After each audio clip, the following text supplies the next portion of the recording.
Chapter 1571. This man's aura was too intimidating.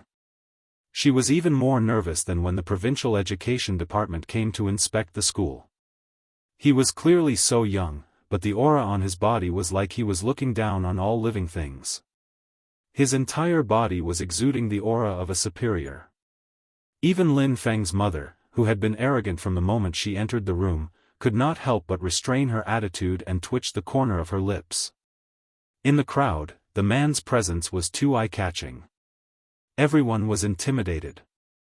If he did not speak, no one dared to speak. Mu Yaja first carried Yu Yu in his arms and carefully examined him. There were no injuries on his face. However, when he lifted his collar, he saw a slight bruise on his collarbone. It was not serious, but it was not light either. It looked like he had been hit by something. Of course, it could not have been a fist. It was a little hard, as if he had been hit by something hard. This kind of injury would only be slightly red in the beginning. It would not show. After a while, it would turn into a bruise and appear on the skin. Other than that, there were no obvious injuries.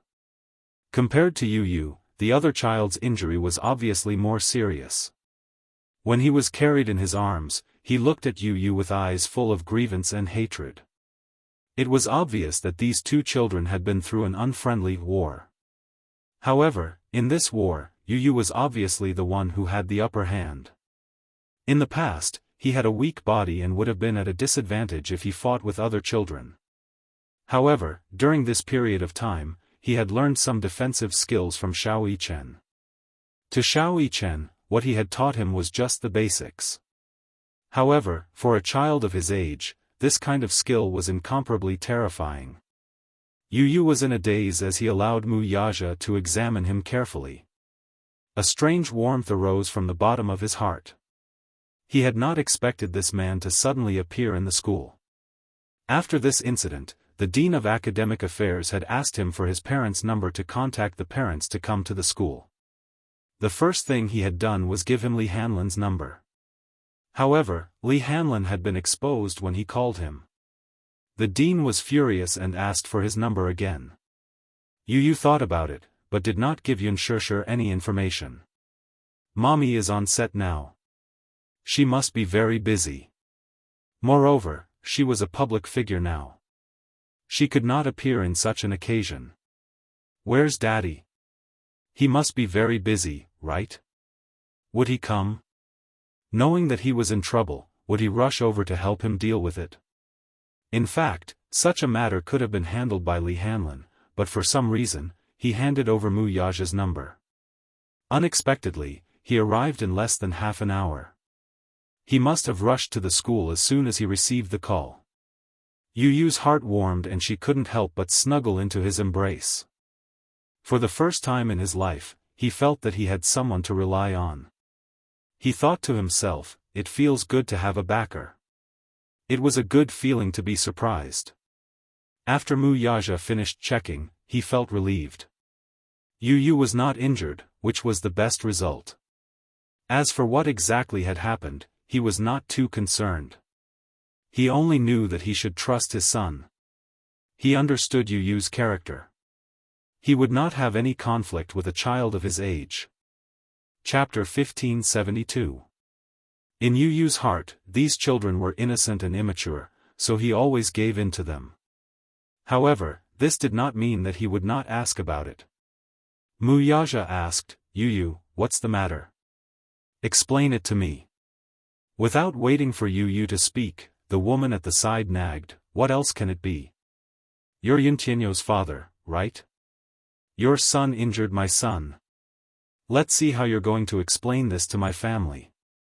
Give me an explanation. Mu Yaja raised a brow in displeasure and raised his head. His eyes, however, instantly turned cold and frosty. It's not polite to interrupt, is it?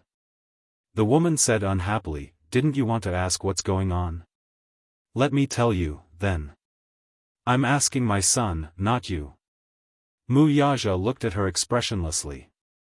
His cold and sharp eyes were as sharp as ice blades. So, don't interrupt. You. The woman widened her eyes in anger and looked at him in disbelief. She then said to the discipline master, "Teacher. Look. Look at him. This person. He's so rude." The discipline master, however, was secretly criticizing her. Who's the rude one here? Yu Yu's father had always been calm. From the moment he entered the room, he gave off an elegant demeanor. Lin Feng's mother, on the other hand, gave off a rude vibe. However, in front of so many people, he could only keep his words to himself. The discipline master could only swallow his anger and say, "Lin Feng's mother, please calm down. Yu Yu hasn't said a word since the beginning. Why don't you let him tell us what happened? Everyone is here, you should at least respect the child. Yu Yu has the right to speak, too." The woman's red lips curled in disdain as she muttered under her breath, "He did something wrong, what respect is there for him?" Her voice was soft, but Wuxia still heard it. He looked at her abruptly. His eyes were as piercing as icicles. The woman felt as if she was being pricked by needles, and her hair stood on end. She glanced at Wuxia, only to see his frighteningly cold face. She shuddered in fear and did not dare to act rashly for a moment. The discipline master patiently asked, "Yu Yu, tell us what happened." "Nothing. I fought with him, but he's stupid and couldn't win. It's impossible for our Lin Feng to hit others." She pointed at him and said ferociously, "Teacher Yuan, Lin Feng has always been a good boy. He gets along well with all the other children in the class. He loves each other. He loves each other. Look at him, at such a young age, at such a young age." As soon as she finished speaking, Lin Feng, who was in her arms, burst into tears again. He was really good at acting. Yu Yu raised a brow but did not explain further. Instead, his lips curled into a sinister smile. The unruly curve of his lips was very similar to his father's. "You didn't hit me?" He paused and muttered to himself for a moment before saying viciously, "Oh, you didn't hit me. Then I was bitten by a dog." "You," the discipline master immediately stopped him, "Yu Yu. Don't talk nonsense." "Oh." Yu Yu shrugged and obediently stopped talking. He did not want to lower himself to the same level as a childish guy. Anyway, he admitted that he had hit him. Chapter 1573. His mother had taught him from a young age that he could not lie. At the same time, as a man, he had to bear the consequences of his actions. He had to be responsible and responsible. He had always kept that in mind. He had never forgotten it. Wuxia asked again, "Who started it?" "Him." Yu Yu pursed her lips. "He started it?" "Yes." "Then you fought back?" Yu Yu said truthfully, "Yes, he started it. He hit me with a pencil case. I was in pain, so I fought back." "So you injured him?" Wuxia's gaze was deep. Yu Yu stuck her tongue out and nodded. She did not forget to explain seriously, "Daddy, it was legitimate self-defense." The man immediately raised his head and saw Mrs. Lin flatly deny, "Our Feng Feng didn't start it. It's clearly your son who started it. He doesn't admit it and even hit back. He's slandering us." After saying that, she rubbed the child's cheeks with heartache. Even though the child's forehead was bandaged, blood was still seeping out. It was a tragic scene. "Sigh, my baby Feng Feng has never been wronged like this since he was young. I don't know if this injury will heal or not. Will it leave a scar? It's on his face." Teacher Yuan said, "Mrs. Lin, the injury on Lin Feng's forehead is not serious. Maybe it will heal in a few days. It probably won't leave a scar. The wound is quite shallow. Let's not make it so embarrassing. Harmony is the most important thing, right? Harmony is the most important thing?" Mrs. Lin frowned, "Teacher Yuan, it's easy for you to say that. Harmony is the most important thing? You say that the wound is shallow?" "Oh, It's not serious. It's not serious because it's not serious. So we're just going to let it go? Fine. If you're going to let it go, call his son over and beat him up for our feng. Let's just let it go. When Teacher Yuan heard that, her expression froze. This Mrs. Lin was too much. How could she say that? It was just a child. How could she make things difficult for a child? Hit my son? When Mu Yaja heard this, he laughed coldly. I'd like to see who dares to touch a single strand of my son's hair. His words were not harsh, and his voice was not loud. He had a smile on his face, but he was imposing without being angry. When these words came out, everyone who heard them felt their scalps go numb. Their children don't know their manners, but their parents don't know either? Yu said, Daddy, don't lower yourself to their level.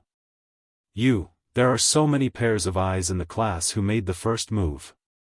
What's there to quibble about? Lin Feng attacked first.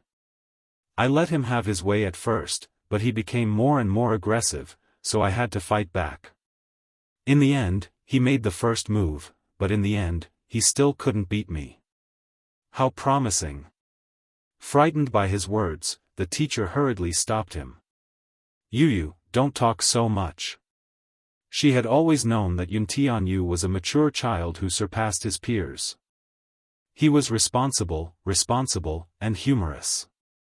Although he was not the oldest in the class in terms of age, the other children treated him as a big brother.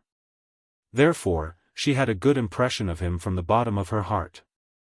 Alas, Lin Feng's mother was not easy to get along with. She knew Mrs. Lin better. She was extreme, mean, and had an unforgiving tongue. Her words were especially tricky. Chapter 1574.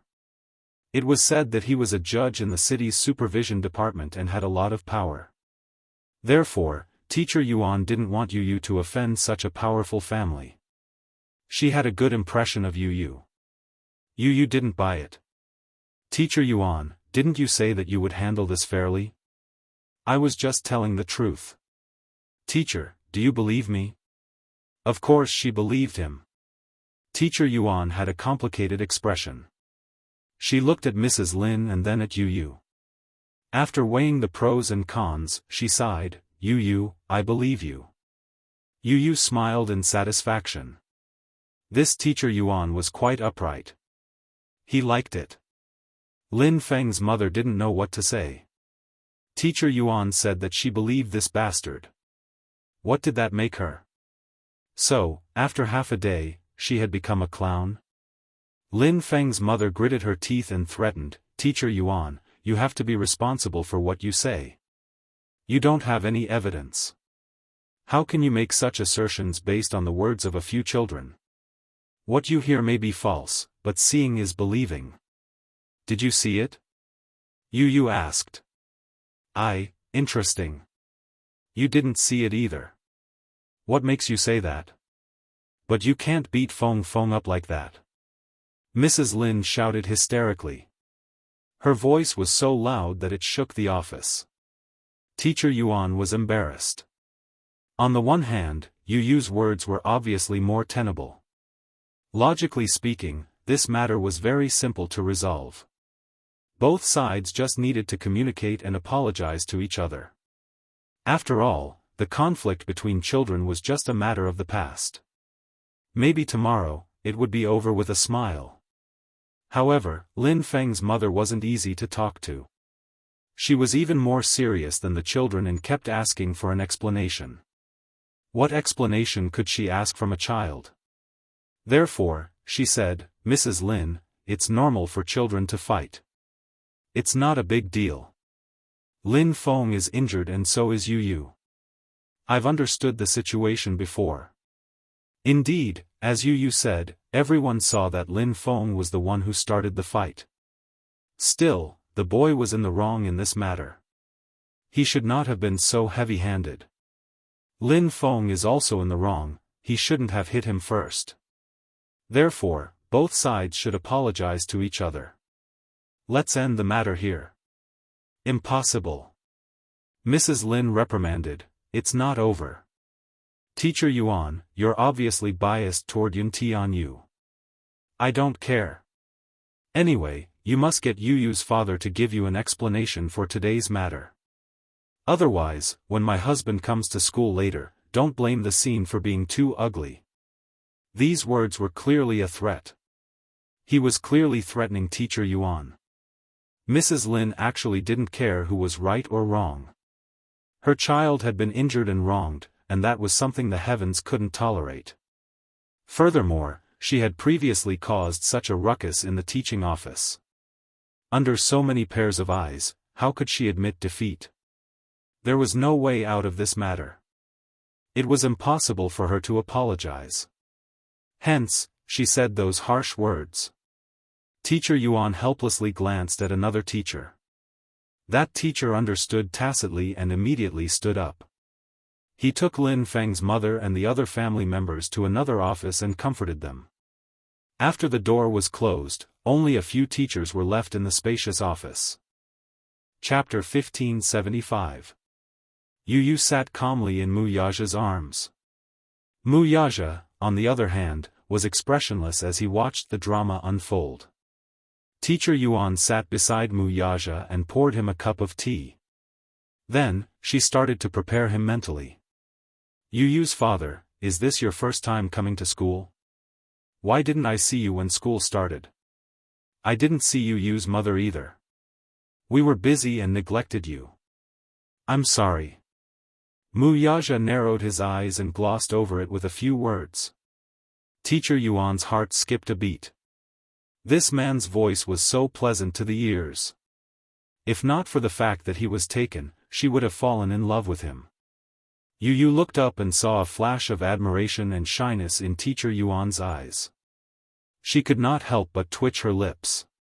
F***ck. What was going on? Yu Yu's father, since you're here, why don't you register your name? Teacher Yuan took out the name list. The school would make a contact book for each child. However, Yu Yu's parents' information was not registered. Hence, the school had been urging the child's parents to come to school. In fact, Li Hanlin had come to school when school started. However, because the information did not match, the name list was cleared. Mu Yaja held a pen and scribbled on the name list. Finally, he signed his name. Teacher Yuan glanced at it and was shocked. "Your surname is Mu?" "Yes." She was a little surprised and said, "Oh, so Yu Yu doesn't follow your surname?" Mu Yaja looked up disapprovingly and asked, "Does it matter whose surname he follows?" Teacher Yuan was speechless. She exchanged a few pleasantries and said, "Of course, it doesn't matter whose surname he follows. His mother is busy. If there's anything in the future, you can contact me directly." "Okay." Teacher Yuan paused and then asked tentatively, "So, Yu Yu's father, how do you intend to deal with this matter?" "I'll deal with it as I should." Teacher Yuan hesitated and moved closer to him. She lowered her voice and said, "Yu Yu's father, there's something I have to tell you. Lin Feng's father and mother are not simple people. I, on the other hand, am very fond of Yu Yu. Everyone is very regretful that this has happened. But since it happened, we should think of a solution. But you should know that there's no such thing as absolute fairness and justice in this world. Actually, Yu Yu should not have offended Lin Feng's mother this time. She's mother is the most troublesome person's mother's father. When it comes to Lin Feng, she's unreasonable. She's from a powerful family. We can't do anything to her. But I have a Yu Yu, Lin, Yuo's father. Lin Feng's mother's family is very rich. Her husband's family is also very influential. Her husband is a judge. He's not to be trifled with. Yu Yu is also at fault in this matter. So, he should lower his head and admit his mistake. Then, he should apologize to Lin Feng and pay for the medical fees. Then, this matter will be over. Why wouldn't he do it? We don't want to make a big deal out of this matter for Yu Yu's sake. Sigh. Mu Yaja curled his lips and said coldly, as a teacher, how can you say that in front of a child? Chapter 1576. Mu Yaja said calmly. He paused and raised his head. His voice was cold and soft. Is that what you mean? As soon as he finished speaking, Teacher Yuan's face immediately turned red. It was so red that it looked like blood was dripping from his face. Yu Yu's father, you should know that I don't have any bad intentions. But isn't this for your own good? If Lin Feng's mother calls Lin Feng's father over, I'm afraid that things will get out of hand. Yu Yu looked at Teacher Yuan expressionlessly. He had thought that this teacher was quite upright. He had misjudged her. He wouldn't apologize. Even if he had to apologize and admit his mistakes, Lin Feng should apologize to him first, as he was also in the wrong. That was the basic principle. Mu Yaja didn't think that Teacher Yuan was saying that for Yu Yu's sake. Immoral values. Did she think that by saying that, she would be able to give the child the best education? She had to admit her mistakes when she did something wrong. But that didn't mean that whoever had a stronger family background or a stronger father would have to bow down to the other party. That didn't make sense. Hence, Mu Yaja narrowed his eyes and said coldly, the child is still young. I hope that the education he receives will at least be immoral. Teacher Yuan's words just now are disappointing. Yu Yu's father, please don't misunderstand. I really like Yu Yu. I'm only saying that for your sake. Mu Yaja interrupted her. There's no need for you to think that way. Teacher Yuan's face revealed a dejected expression. Yu Yu said, Teacher Yuan, I didn't do anything wrong. Why should I apologize? Lin Feng was the one who attacked me first. I was just defending myself. The injury on his forehead wasn't caused by me. So, why should I apologize? Yu Yu. Teacher Yuan was helpless. Why did Lin Feng hit you for no reason? I heard from my classmates that it was because you said harsh words that provoked him, so he was unable to restrain his anger and hit you. You shouldn't have scolded him and angered him. I didn't scold anyone. Yu Yu said innocently with a kind expression. Lin Feng had been humiliated and infuriated, so he had attacked first. At this point, Mu Yaja focused on the main point. Why did you have a conflict? Yu Yu suddenly pursed her lips and stopped talking. There can't be a conflict for no reason. Mu Yaja hugged his son's shoulders and said patiently, tell daddy, What is the reason? All right. I'll tell you. Helplessly sucking in a deep breath of cold air, he answered, that's because he insulted me and mommy. The reason why Yu Yu had insulted him was because Lin Feng had spoken rudely first. Yu Yu and Lin Feng were in the same class when they were in kindergarten. At that time, Lin Feng and Yu Yu didn't like each other. Everyone in the class, regardless of gender, liked to play with Yu Yu. They stuck to him and said, Yu Yu long and Yu Yu short all the time. However, no one was willing to play with him. Lin Feng was used to being spoiled at home. Therefore, he was arrogant and had a strong physique. Many children stayed away from him. Chapter 1577. Yu Yu could not gain any advantage over the tall and burly Lin Feng. At that time, the kindergarten teachers knew very well that they could not afford to offend Lin Feng's parents. In comparison, Yu Yu was much easier to bully. After all, who would look up to a single-parent family? Everyone saw the mother and son pair as small fries. Who would be willing to offend someone whom they could not afford to offend for Yu Yu? The neighbors in the neighborhood mocked and ridiculed Unspoken, not to mention the snobbish teachers in the kindergarten. Because Lin Feng wasn't an ordinary child, the teachers didn't dare neglect him.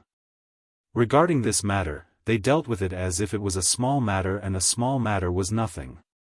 Yu Yu felt extremely aggrieved, but he could not say anything.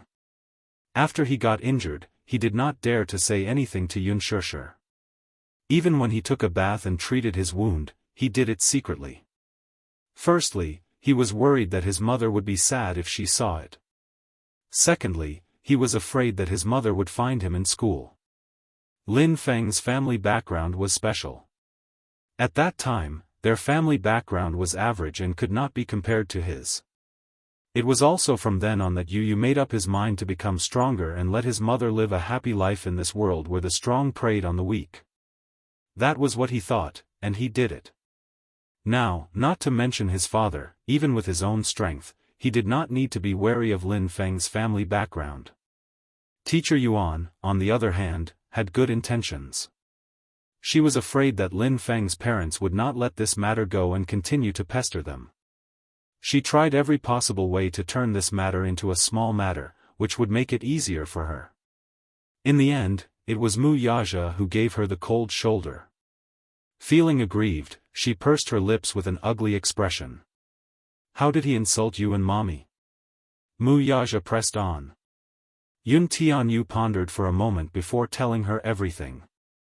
It turned out that Lin Feng's mother had known Yun Shishir since they were in kindergarten. The two had gotten into an argument during the parent-teacher meeting because, in front of Yun Shishir, Lin Feng had said to Yu, "You're a vile spawn with a mother but no father." For Lin Feng to say such words, it wasn't a bad thing. What could a child understand? Lin Feng had probably been taught to say such things by his parents. Lin Feng's mother knew that Yu grew up in a single-parent family. He only had a mother and no father. Therefore, whenever Lin Feng mentioned Yu, his mother would say, "Don't bother with that bastard who has a mother and no father." Children born from single-parent families have very perverted personalities. When Lin Feng heard that, he remembered Yu. His impression of Yu had been influenced by his mother. She had given birth to Yu without a father.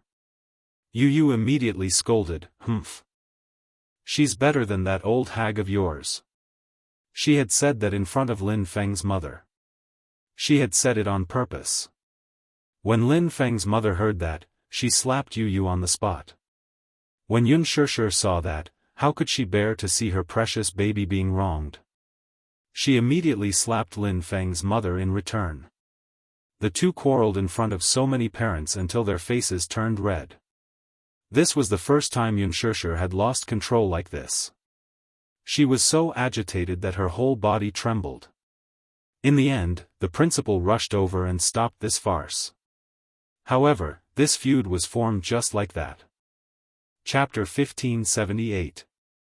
First, he asked in a strange tone, "Is your mommy coming to the parent-teacher conference today?" Yu did not raise his head and said indifferently, "My mommy isn't coming." Lin Feng was about to sneer at him when Yu said, "My daddy is coming." Lin Feng's eyes widened. "I thought you didn't have a daddy." His mother had always told him that Yu did not have a father, but he said that his father would come to the parent-teacher conference. Ha! Could it be that he was bragging? Yu did not pay much attention to him. He did not want to talk to him. However, as soon as class ended, the classroom was filled with gossip about him. Lin Feng went around and told the other children that Yu only had a mommy and did not have a daddy. Yu said that his daddy would come to the parent-teacher conference in the afternoon. If he was not bragging, then his mommy must have found a wild man outside. When Yu heard this, he immediately went to Lin Feng to argue. Of course, Lin Feng was not as eloquent as Yu. After a few arguments, he was at a disadvantage. In a moment of anger, he raised his fist and punched him. In the past, Yu would not have been able to win against him. However, after the summer break, he had learned some fighting skills from Xiao Yichen. In just a few moves, he had subdued this arrogant and despotic little guy and beaten him black and blue. Even though he was also injured, it wasn't as bad as Lin Feng's. Lin Feng cried and threw a tantrum. The whole family gathered and majestically rushed to the school to demand an explanation. When Mu Yaja heard this, his face darkened. What did he mean by having a mother but not a father? Mu Yaja did not dare to imagine how Yun Shishir and Yu had spent the past 7 years. Could it be that this kind of vile mockery had accompanied Yu throughout his childhood? At the thought of this, Muyaja's heart ached. Such unbearable words actually came from the mouth of a 7-year-old child. It was hard to imagine how low this child's upbringing was. Lin Feng's mother had acted so arrogantly, and teacher Yuan had said that Lin Feng came from a rich and powerful family. How could he raise such a rude child? He was an adult, so naturally, he couldn't argue with an ignorant child. For a child to have such a good upbringing, it was all because of the parents' education. Hearing this, Muyaja let out a cold snort. His eyes glinted as he said coldly, You didn't do anything wrong. These words were undoubtedly meant for Yuan Laoshe to hear. At the same time, it also expressed his stance and attitude. His child did not need to apologize to anyone. The other party had insulted him and attacked him first. Regardless of whether it was due to emotion or reason, his son had merely used a legitimate form of defense. What was wrong with that? When teacher Yuan heard this, his face turned red.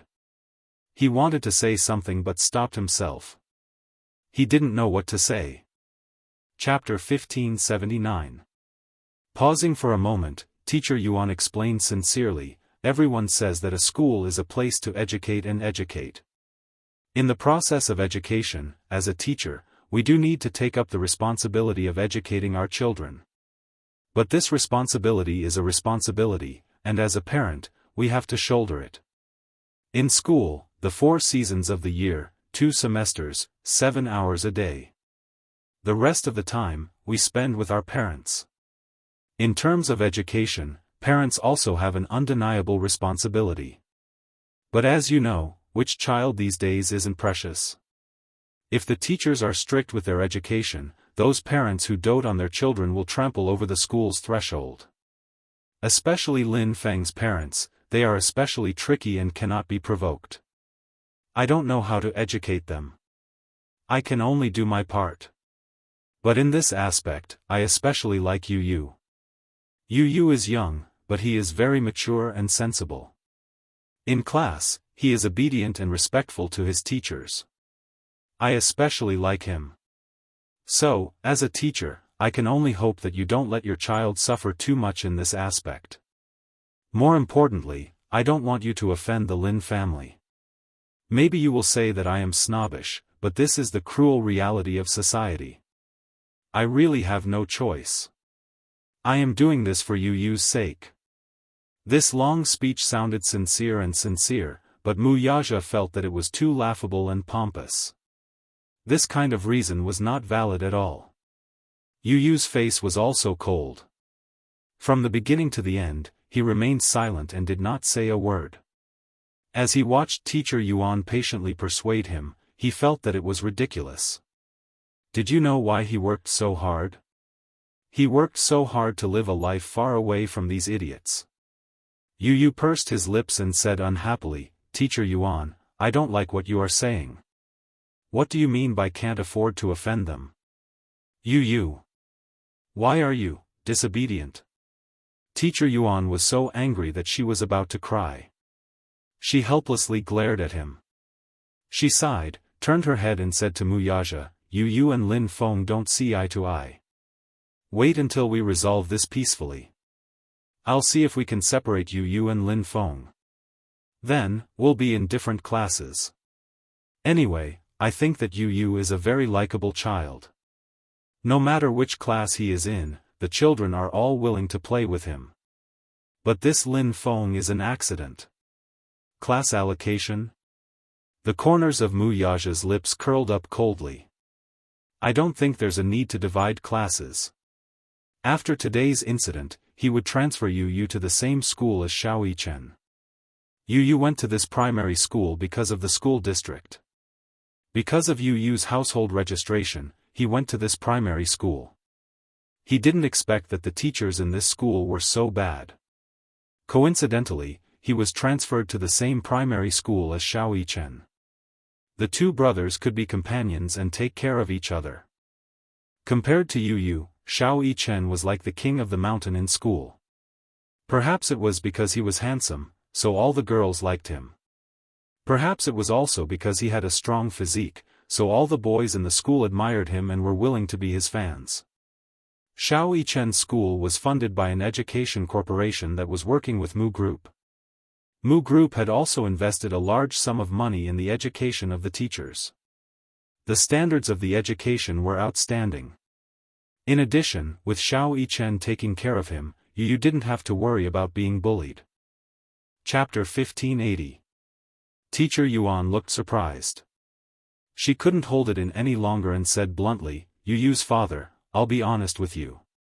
Previously, there was another child who didn't get along with Lin Feng. The parents of the two children got into a fight because of everyone. In the end, both parents refused to back down. In the end, Lin Feng's father stepped in and used some tricks. In the end, the child had no choice but to transfer to another school. That's why I told you not to go against the Lin family. Mu Yaja closed his eyes impatiently. He couldn't control himself and was about to explode when he heard Teacher Yuan's words. The door was suddenly pushed open. It was the principal of the school. She hadn't expected that the principal would be alarmed by this incident. Teacher Yuan stood up in shock. She said in a trembling voice, Principal Wu, why are you here? This is... Principal Wu glanced at Mu Yaja and asked. This is Yu's father, Mr. Mu. Oh, nice to meet you, Mr. Mu. Principal Wu greeted him indifferently. Then, he regained his solemn expression and said, Teacher Yuan, please come to my office for a moment. After saying that, he turned around and left. Teacher Yuan suddenly felt uneasy. She said goodbye to Mu Yaja and left in a hurry. The moment the door closed, Yu suddenly covered the back of Mu Yaja's hand. Daddy, why did you come to school? I remember that you have a meeting in the morning. Why don't you go back to work? I'll take care of things here. It won't be a problem. Yu was considerate of him. He didn't want to delay his trip. Mu Yaja lowered his head and looked at him with his deep eyes. He asked coldly, has it always been like this? Huh? Everyone says that about you? Yu was stunned. He was probably referring to the fact that for the past few years, people had been saying that he had a mother but no father. He didn't want to talk about it. He only said, they all think that I'm an illegitimate child. Illegitimate child? Mu Yaja suddenly sounded a little angry. Mommy didn't explain? How do you explain that? It's obviously a humiliation. If Mommy tries to explain, wouldn't she be asking for humiliation? Yu sighed. Actually, it's not their fault. Why? That's because even I myself thought that they were right. Yu had always thought that he was an illegitimate child, the kind that could not be exposed to the public. Even so, he didn't blame his mother at all. He was very grateful. If it wasn't for his mommy, he wouldn't have been able to see such a beautiful world. It was his mommy who raised him. No matter how others slandered him or looked at him coldly, he did not care at all. The only one he cared about was his mommy. However, his tone could not hide his disappointment. Mu Yaja's heart was violently shaken.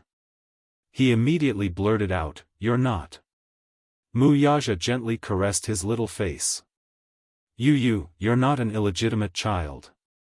You've never been one. He was anxious to let this little guy know that he was not an illegitimate child. He was not someone who could not be exposed to the public. Daddy really didn't know about your existence for the past 6 years.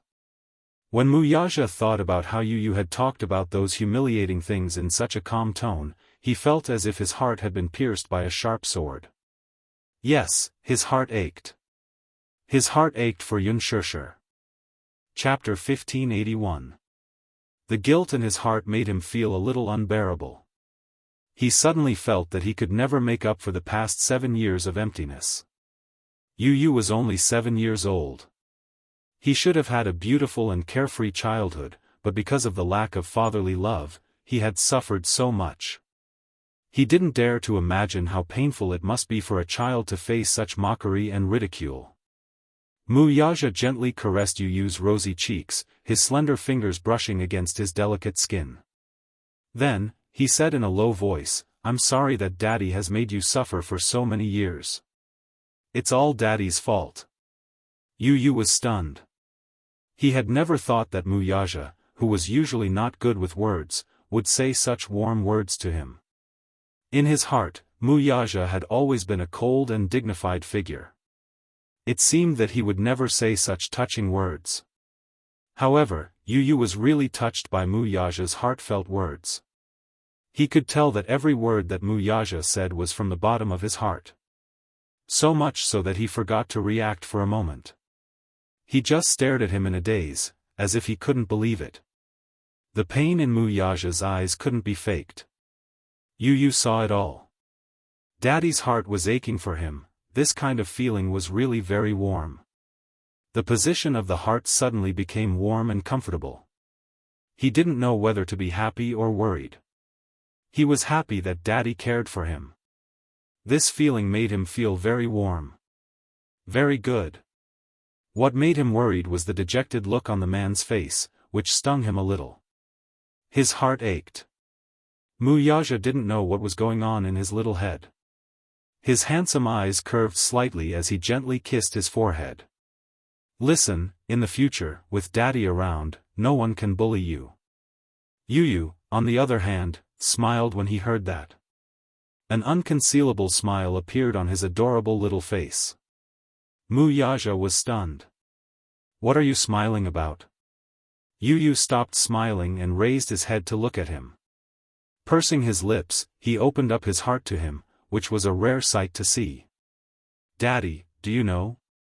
I'm so happy that you're here today." Wuxia was taken aback by her words.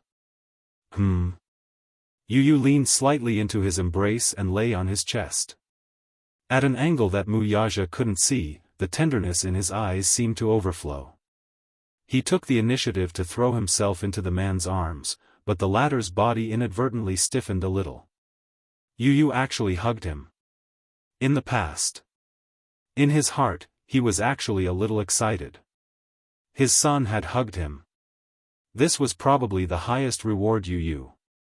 After a moment's pause for a moment, his. This kind of hug was rare and precious. "Daddy, do you know? I hope that you'll be the one to attend the parent-teacher conference, not Mommy." "Okay, I promise you that I'll attend your parent-teacher conferences in the future." His promise was as solemn as a vow made at a wedding. His expression was solemn and respectful. This time, however, Yu Yu was so amused that he lost his cool. "Daddy, you're so serious. You're so cute." Wuxia, actually, in the past, Mommy and I relied on each other for survival and were always looked down upon. I didn't feel wronged, I just felt indignant. Chapter 1582. Yu Yu continued, "Grandpa used to ask Mommy to find a good man because he said that if the family didn't have a man of indomitable spirit, others would look down on us. But Mommy has always wanted to be strong. She has always been alone because of my feelings. So I thought that if I didn't have Daddy, I would have to be strong to protect Mommy and this family." Pausing for a moment, a smile appeared on his adorable face. "But it's different now." Yu Yu lifted his head from his arms and looked at him seriously. "Daddy, I have you." Wuxia looked at him tenderly. Suddenly, he stroked his cheek gently. Yu Yu placed his hand on the back of his father's hand. "Daddy, you will always be with Mommy and me, right?" "Yes," Wuxia said seriously. "I will do it." "That's great. But Daddy, if you were to resolve today's matter, how would you resolve it?" Yu Yu suddenly asked. He was a little curious about how his father would resolve this matter. If he hadn't stepped in this time, with his methods, he would have definitely bullied the Lin family. Now that he had the ability and capital to do so, he didn't need to be bullied by others anymore. But since his father had stepped in, he would naturally let him handle it. When Wuxia heard this, he said domineeringly, "I won't let anyone who bullies my son off." Yu Yu was once again amused. Very good, that's very daddy's style. As he spoke, he suddenly asked quietly, do you know why that brat Lin Feng doesn't see eye to eye with me? Why? Because he has a crush on a girl in class. She's always following me around all day long. That brat is probably jealous, so he's always looking for trouble with me. Yu Yu's tone was as mature as an adult's. It didn't match his adorable appearance at all. Mu Yaja's lips twitched violently. He was still so young, but he already had the entanglement of love and hate in the adult world. Kids these days are so precocious. Because of a girl, he actually started to imitate adults to fight for a girl's affection. Are there many girls who like you in class? Mu Yaja brought up Yu Yu's troubles. He let out a melancholy sigh, and the expression on his face instantly turned gloomy. Yeah, a lot. It's very annoying, isn't it great? Mu Yaja was very satisfied. Just like me back then. What's so good about it? Those girls are always chattering around me. I don't like it at all. Yu Yu said honestly, I like quiet girls. He liked quiet girls, but he didn't like girls who always surrounded him and weren't reserved at all. Although children at this age might not know anything about love, they simply liked him and wanted to play with him because they were moved. But there were too many people chasing after him, and he couldn't handle it. The girl whom Lin Feng liked was recognized as the cutest girl in the class. He had been in love with her for a long time, but compared to the filthy Lin Feng who played all day long, she preferred the elegantly dressed Yu Yu, who looked like a little prince. Because of this, many girls in class were jealous of Yu Yu. Chapter 1583. As the father and son were talking, the door was pushed open. The principal led Lin Feng's mother and Lin Feng into the room, followed by teacher Yuan. The father and son raised their heads and saw Lin Feng's mother glaring at them like a tiger watching its prey. It seemed like the principal and Lin Feng's mother had reached a consensus.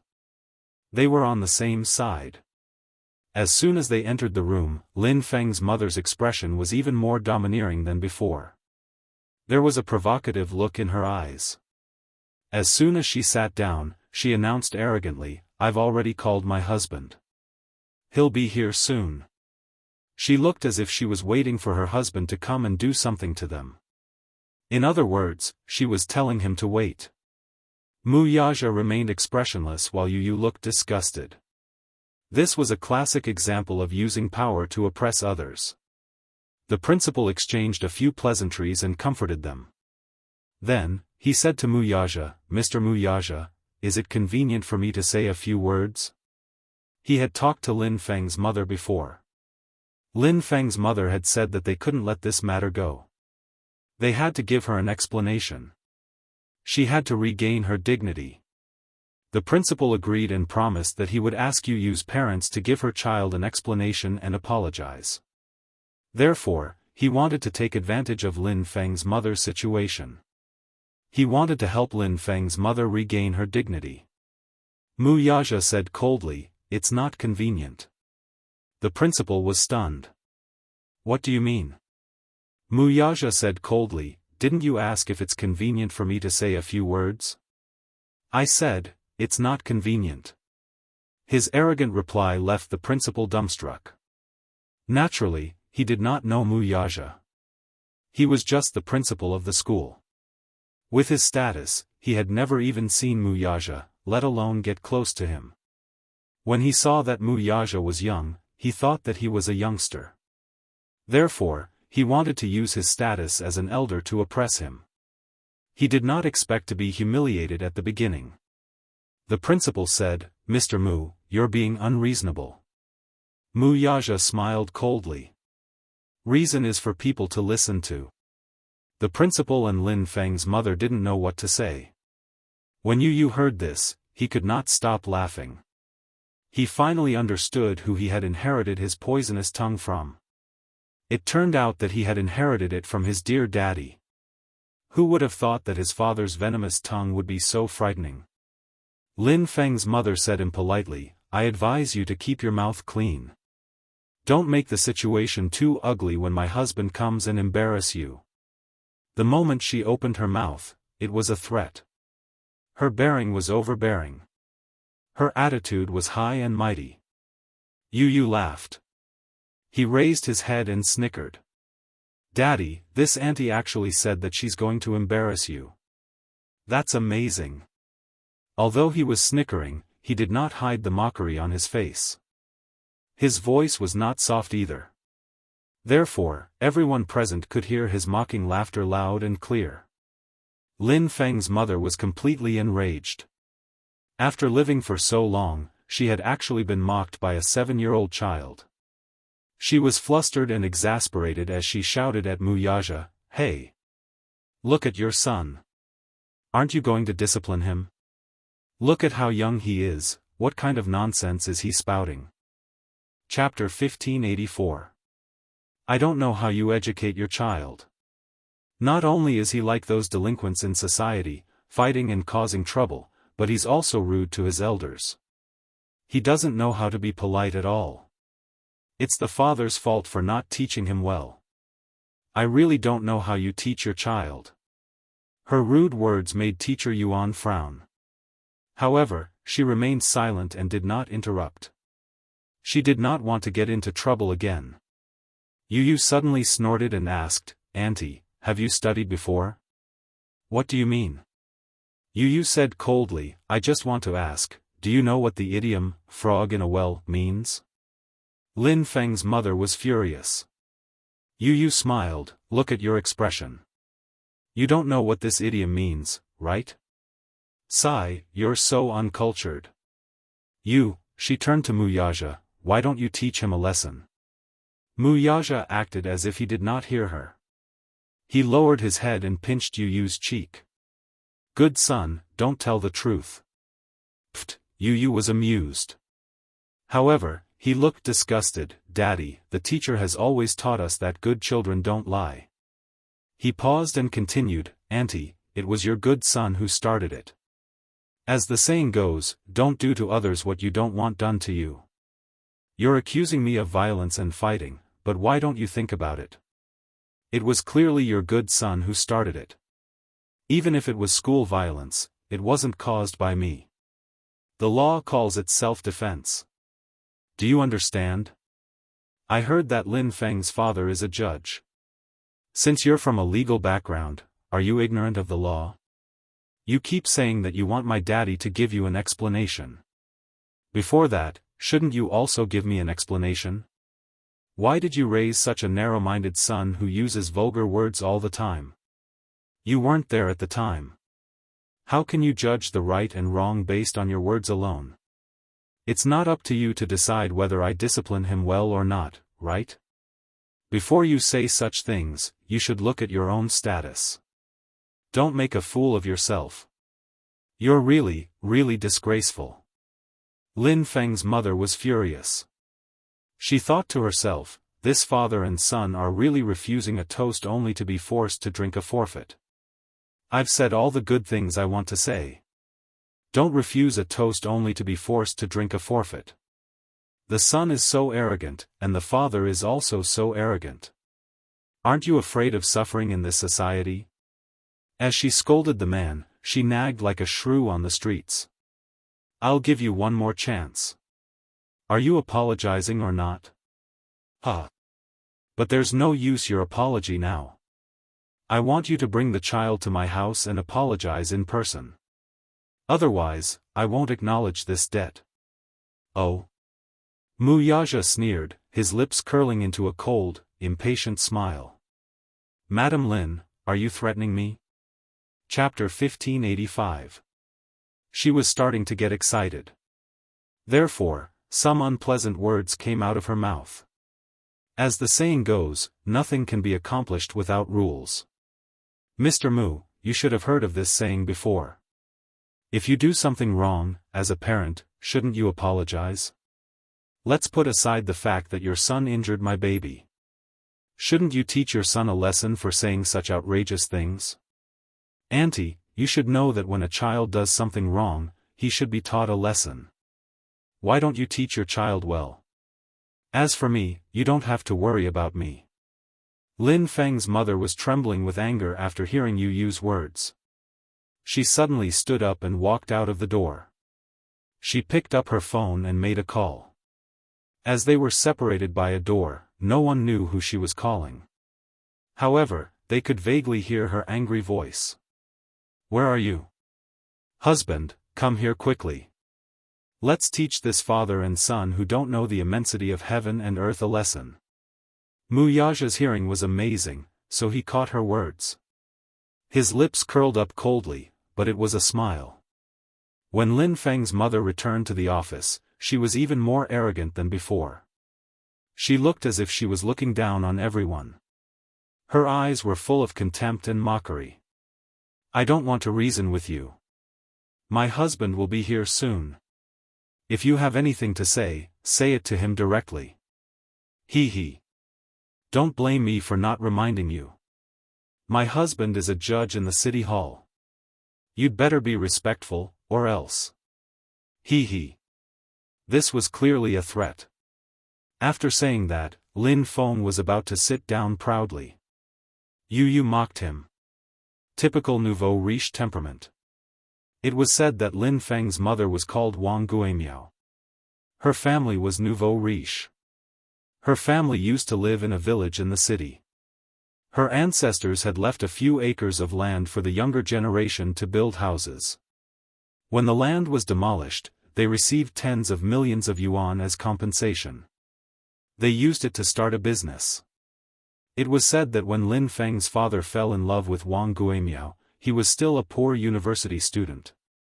Later on, with her support, he became what he was today. The Lin family would bring honor to their ancestors. Yu had already figured out the Lin family's background. Now, it seemed that she was a typical nouveau riche. When Wang Guimiao heard this, she almost couldn't sit still. Just as she was about to flare up, she forcefully held it in. Humph! Little vile spawn. She would see how her husband would deal with them when he arrived. She couldn't wait to see Yu Yu's father bow down in front of her husband. When he looked at Mu Yaja again, he saw that Mu Yaja had an indifferent look on his face. He was sitting elegantly on the chair and exuded a noble aura, just like a noble. Wang Guimiao glanced at him, but in her heart, she sneered. This man, he is quite good at pretending. Let's see if he can continue pretending when her husband is here. Soon, footsteps could be heard outside the door.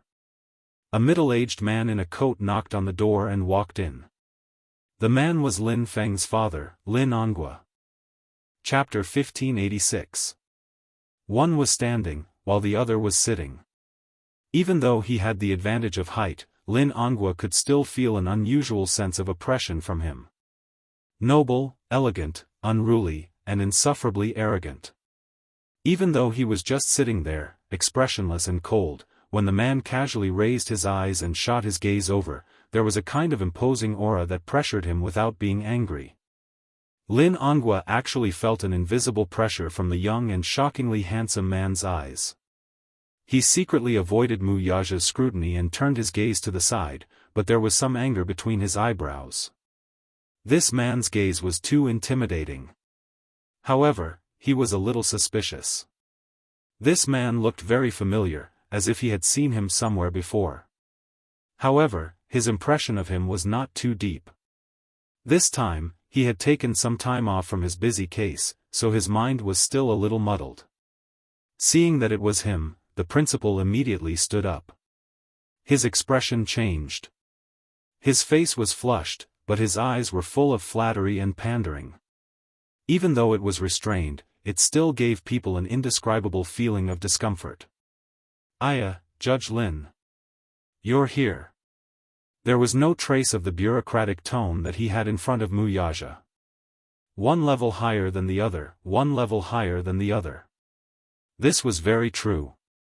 However, Lin Ongua said, Principal, don't call me that. Now that I'm not in the court, you can't call me that. The principal smiled and nodded, but the flattery in his eyes did not decrease at all. He was still cheerfully welcoming Lin Onghua and waiting for him to sit down. When Wang Guimiao saw him, she immediately went up to him. "Hubby." There was a hint of rebuke and coquettishness in her voice, which caught Yu off guard and caused goosebumps to appear all over his body. What a terrifying voice. Damn it.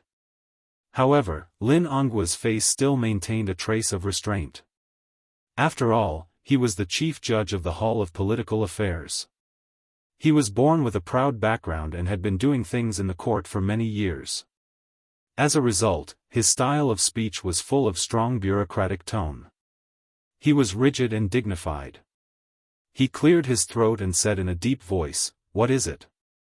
Your son is being bullied by other children in school." Wang Guimiao complained.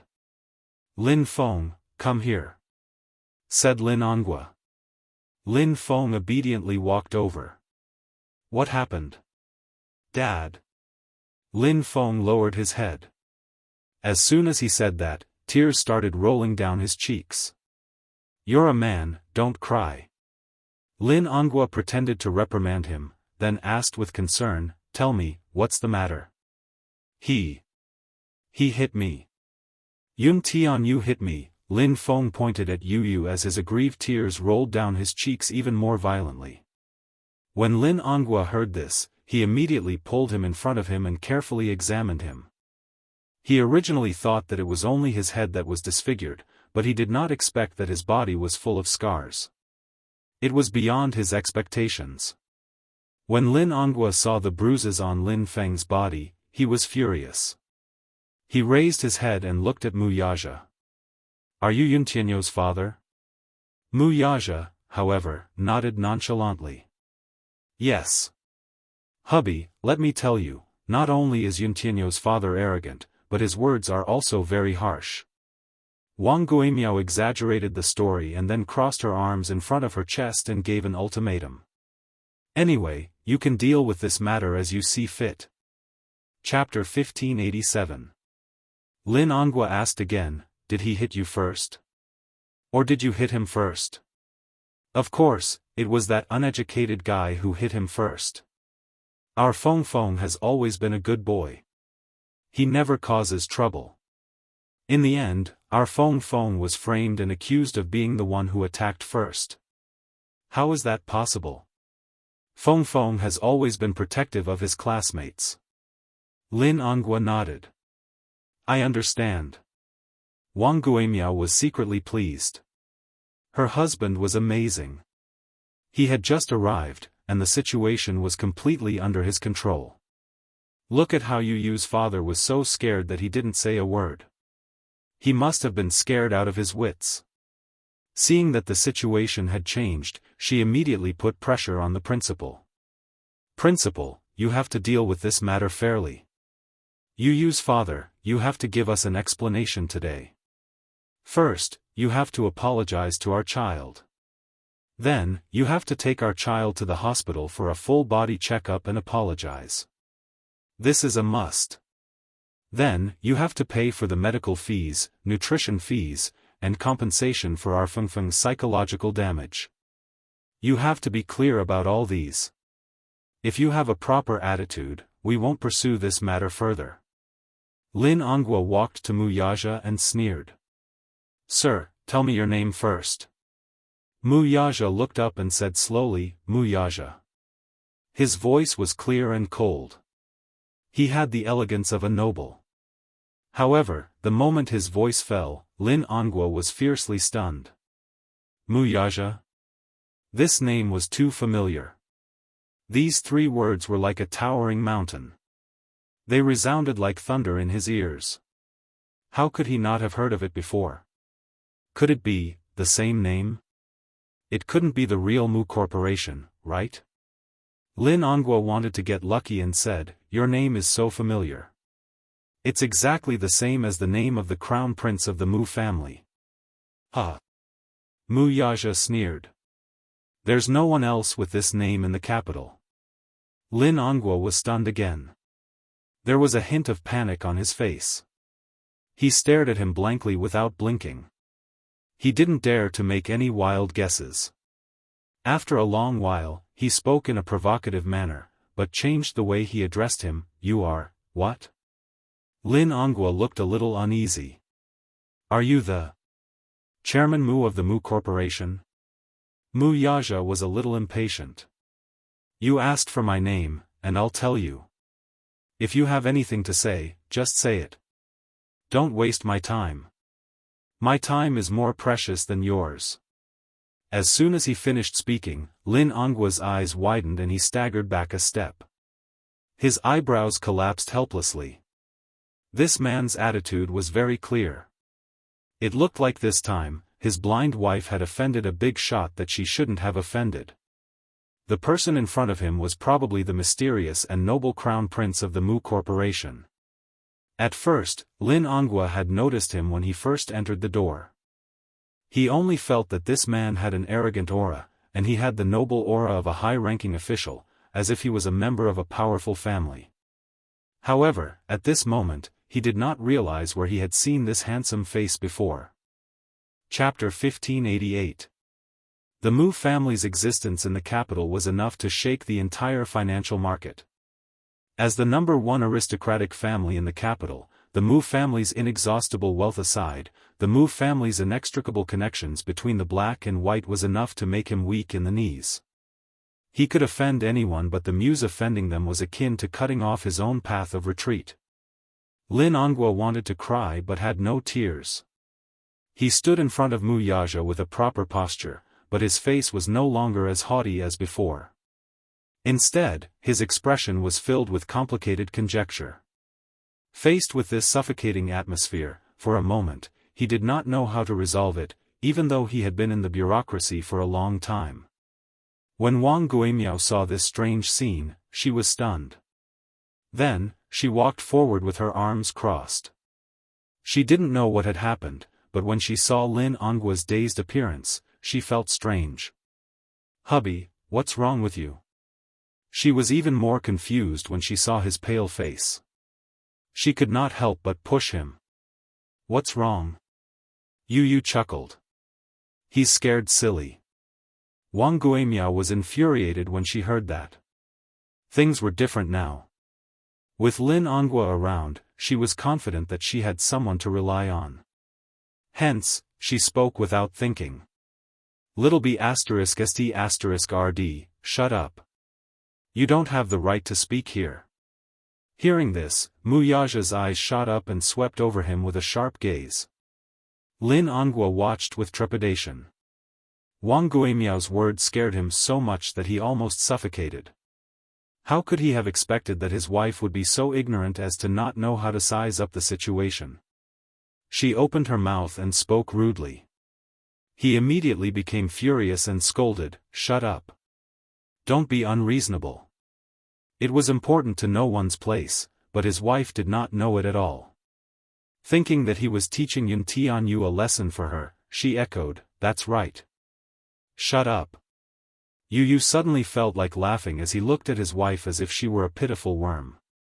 Behind him, Mu Yaja's face turned uglier. Lin Onghua gritted his teeth, turned his head abruptly, and gave his wife a tight slap. Smack! I told you to shut up. With that, he turned to face Mu Yaja with cold sweat dripping down his face. Chairman Mu, I'm sorry. My wife has been presumptuous in front of you and said something she shouldn't have. A great man won't hold a grudge against a petty person, so please don't take it to heart. Just treat it as if she's spouting nonsense. His tone was full of flattery. Lin Onghua looked at him in cold sweat. Observing his expression, he felt that being in the king's company of a tiger. Everyone, especially Teacher Yuan, was stunned into silence by the sudden turn of events. She thought that, with Lin Ongwa's arrival, the boy's father would understand her words and begin to lower his head, apologize to the other party appropriately. As the chief judge of the Hall of Politics and Law, Lin Onghua had several titles above his head. His status was lofty, and he had an unquestionable majesty. What about now, though? Why was Lin Onghua the first to bow down to Mu Yaja? The principal was even more bewildered. He had no idea what was going on. Wang Guimiao felt the most aggrieved. Chapter 1589. Most importantly, even until now, she still didn't understand how this mysterious slap came about. Why did he slap her? Did she say anything wrong? What kind of insanity was this Lin Onghua suffering from? Was he crazy? Him? Why did he slap her for no reason? Wang Guimiao turned around angrily and pulled Lin Onghua's arm. With a red face, she roared with grievance and hysteria, "Lin Onghua, have you lost your mind?" Lin Onghua looked at her and sighed helplessly. He rolled his eyes at the ceiling and held his forehead. He turned around and pointed at Wang Guimiao. For a moment, he was so angry that he could not say anything. Wang Guimiao was even more confused. She held back her tears and yelled at him, "Say something. Say something. Why did you slap me for no reason? What's wrong with you? Stop talking. Be quiet, and sit back down obediently. Don't say anything, do you understand?" She was like a clown. Not only did she make a fool of herself, but Lin Onghua was also afraid that she would continue to blabber and offend the Mu group. Then, her whole family would have no way out.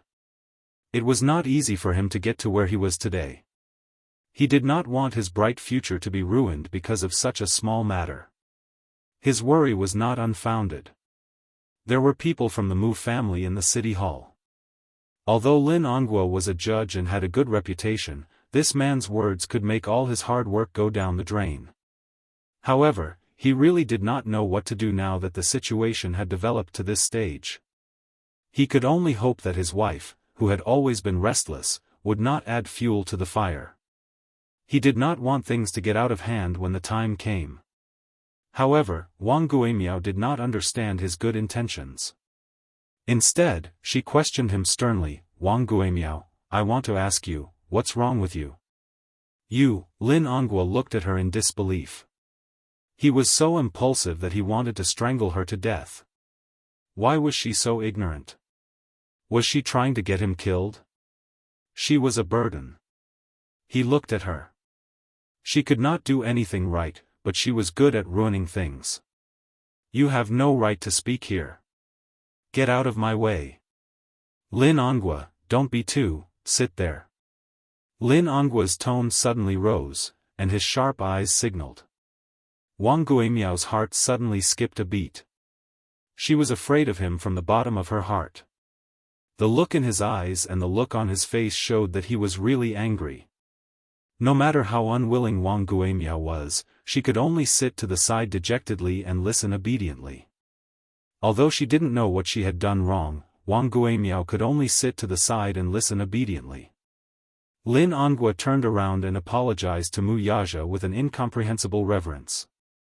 "Chairman Mu, I'm sorry. My wife is insensible and has offended you. Please forgive her." "Offended?" Mu Yaja cocked a brow, but his voice was filled with an irresistible authority. "Judge Lin, how can I dare to take the blame? She just said that she's going to teach us a lesson." Lin Onghua was so scared that he almost suffocated. He immediately shouted, "How dare she? Chairman Mu, she was just joking." Yu crossed her arms and did not give him a way out. "She was just joking. She even called me a little B*****. Chapter 1590. The principal watched from the side, trembling with fear. Seeing how respectful Lin Onghua was to Mu Yaja, he knew how to read people's expressions and size up the situation. Seeing how respectful Lin Onghua was to Mu Yaja, he thought to himself, how important must this man be? Hence, he kept quiet and did not dare to act rashly. Teacher Yuan's displeasure had also disappeared. When she looked at Mu Yaja, there was a hint of surprise in her eyes. It seemed that this man must be someone of high status. This Lin Onghua must have found out about his identity, which was why he was so respectful towards him. She recalled how she had advised him to give in to the Lin family and not offend them. Although this man did not show it on his face, the noble and awe-inspiring look in his eyes was still fresh in her memory. At first, she had thought that this man did not know the immensity of heaven and earth, but now that she thought about it, she shuddered. How many things had she said that she should not have said in front of this important person?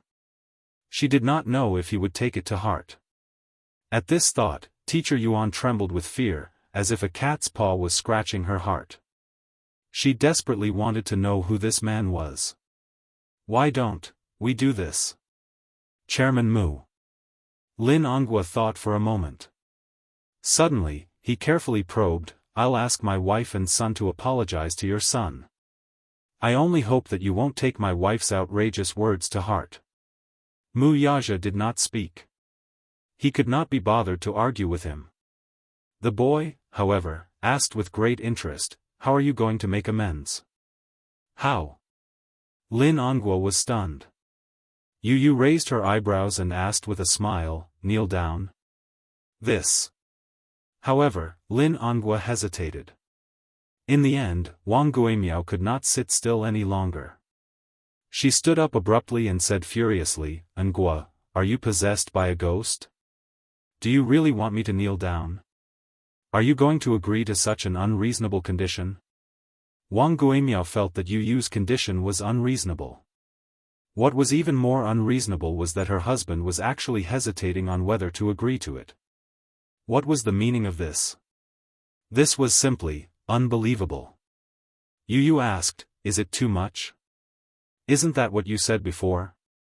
You said that you wanted my father and I to kneel down and apologize to you. Weren't you very confident? Such blatant humiliation was still fresh in his memory. Although she didn't say it in front of Mu Yaja, Wang Guimiao shouted it in the office before Mu Yaja came. He heard it loud and clear. Mu Yaja frowned. She said that? Lin Onghua's heart skipped a beat. He suddenly turned around and asked, did you really say that? Wang Guimiao panicked. She did say that before, but those were just words spoken in a fit of anger. How could they be taken seriously? Mu Yaja's eyes turned even colder. Judge Lin, you're really good at disciplining him. Having said that, he carried Yu and stood up. He didn't want to waste his breath on these people. He was furious. He wanted to go back and teach the Lin family a lesson. Otherwise, who did they think his son was? That any Tom, Dick, or Harry could come and bully him? Chapter 1591. Wang Guimiao was flustered and exasperated.